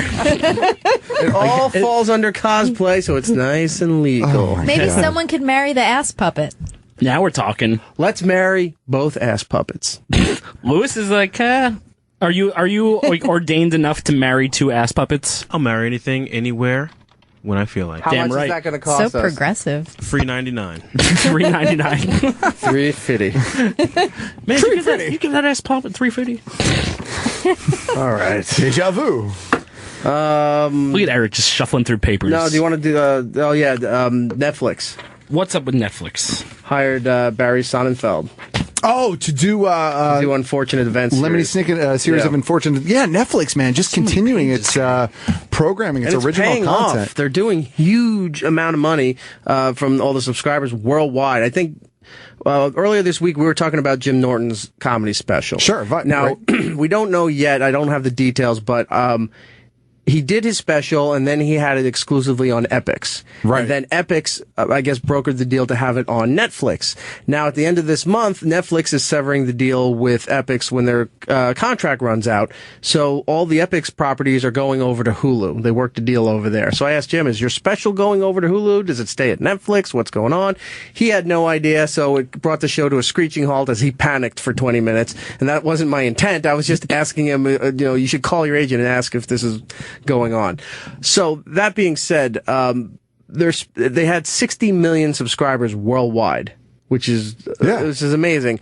And they're just throwing money left and right at everything they can possibly do to pretty much double, middle fingers to every network that's out there saying we can do it much better than you can. And they're showing that they can. Yeah. That new Pablo Escobar series looks great. I only watched the first episode, but it looks amazing. I haven't watched it yet, but I really want to see it. On the front page, so you can't miss it. Yeah, and the Marvel license alone, and there's been some talk and speculation that with the talks of Star Wars stuff, I don't think that it's been confirmed that it's going to Netflix, but certainly it seems like it's a pretty good home for them. I mean, now that they have Marvel already over there, so. Yeah, Netflix is killing. But yeah, Lemony Snicket, a series of unfortunate events. I read 2 of the books, I think. Whoop. I don't know what that was. What was that? I think it was more ass puppetry. No, please stop. That's where they do opera. I read 2 of the books, and then that movie came out with Jim Carrey. Oh, yeah. He's on the picture. Yeah, it was bad. Well, what about, because Apple's trying to get into the creative TV thing now. I heard they want to try and do like a Netflix original programming For iTunes? Yeah. But I feel like they're getting into it too late now because Amazon's already doing it, and then Hulu's doing it, and Netflix, and now it's like Apple. What are you going to produce? Netflix Everything's has going to be a branding. Steve Jobs biopic. Because it's just, whenever you have a product that always has competitors in that same thing, everybody always winds up being used to calling it by the first product. So, soda is always usually Coke. Tissues, they call it a Kleenex, even though, the photocopy something is always Xerox. So when you're going to watch this online streaming, everyone just usually goes, put it on Netflix. Right. You have Amazon Prime, you have Hulu, you have Apple TV, but everyone's like, when's it going on Netflix? I don't know. I kind of see Apple as like a, they're the gadgetry and the tech. They're not content creators. Yeah. And I don't know that they'll translate over to content creation that well. They make the equipment for me to watch the content. I don't know that they'll. I'm not saying they can't, but it's totally different from everything else they've ever done. So they'd have to bring in a whole new division to do it. Could they do it? Sure, but I don't know. They could do it, but they have to edit it all on Final Cut Pro X, the worst editing system ever. So there you go. That's their punishment. You have to do it on that. What if the first thing they release is ass puppetry? Then you know what? They have a subscriber. What to if me. you have to Gittles edit is ass sold. puppetry? Gittles? I would be so much happier editing ass puppetry than like many other things. A few more weeks, my friend, Yeah, and then I you're know. done. Then you're free. Well, we're running out of time here We for are. today's program. What did we learn today? Ass puppetry. Ass puppetry. It's up on It's Erik Nagel on Twitter. You can check it out for yourself and enjoy. Sure. Maybe do a little ass puppetry at home. Make No. your own videos. Submit it on YouTube and send it to us. Don't send it please to don't us. do that. Please do that. Not send it to us. Have your ass fighting Godzilla. Yes. You know? Please do not And then send this tag to us. Matt OG on it. No, do not tag That's, me in that's any your such homework thing. assignment. If you're going to make your own ass puppetry videos, send them to Matt OG. Oh, God. Geek Stuff OG on Twitter and Instagram. That's it. That's Tag it. him on everything, Send even it if it's to not me. yours. That's right, and I'll punish the world by retweeting it. Yes. Thank you to Nicholas Deleon from Motherboard for coming on the show today. That was really great. We're going to have them back on very, very soon. We were trying to sort out the details. I'm thinking maybe once a month. Yeah, that works that'd be out, awesome. right? Yeah. All right. Also to Alicia Debnam-Carey from Fear the Walking Dead, which returns in 3 weeks. Right? I think 3 weeks? it's either 19th or like 20th, 2 weeks somewhere from this Sunday or something like that. I don't know. It's a long time, Yeah. but it's coming back. It's on AMC's Sundays at 9 p.m. for when that returns. Lisa, where are you going to be? I'm going to be at the San Francisco Punchline next week. Okay. Follow me on Twitter. And you're going to be gone for a few weeks, right? For a few weeks. Maybe I'll call in if I can get serious and hear the show. And All right. I guess I don't have to hear the show to call in. I'll just call you. But it helps, so you know what Yeah, we're talking about. exactly. We'll figure out how to get that out. Gittles? Okay. Gittle Base on the Twitter, Instagram. I got September 20th. If you're in Brooklyn, I got a lobster takedown coming up. Nice. I want to go to the Lobster Royal Takedown. Palm I do too. Shuffleboard Club. Let's do a field trip. Yeah. Lobster field trip. takedown. There's gonna be 15 people. We all get 15 pounds of lobster to cook with. So Do you you need can get your tickets for fill. that? Yeah, it's gonna be tickets for that. Okay. I'll put the link on Twitter. What about But, lobster puppetry? I don't know. Yeah, sure. Why not? do it. Why not? Fuck Let's it. do it. Matt, OG, what do you got? Of course, Geek Stuff OG on Twitter and Instagram. BKGeekstuff.com for the podcast I do every week if you want to hear some more geeky content, more talk about toys and Star Wars and all that other shit. And if you're going to be at New York Comic Con this year, booth 129 is the booth that I'll be at. And I think you guys are going to be doing some stuff with us over there too, right? I think we've kind of talked We're about going to that. do the crossover shows for Yeah. Geek Stuff, and it's Erik Nagel. So for that'll Comicon, New York be Comic Con. happening. So yeah, booth 129 at New York Comic Con this year. Very good. Next week on the program, we're going to speak to our pal Brian Shea from Game Informer. He's got a bunch of updates that he wants to tell you about for the gaming world. I like when Also, Brian's on. Funko. Our friends at Funko contacted us. They have a big announcement next week. They're going to call into the show. Mark Robin, the director of marketing for Funko, is calling in. Nice. Can't even hint at what it is. No. But he says it's so big, you're going to want to be a part of it. So he will be on the phone next week to tell us what they're doing. I know what And I it is. heard they're tying into something major. Nice. That you definitely want to be a part of it.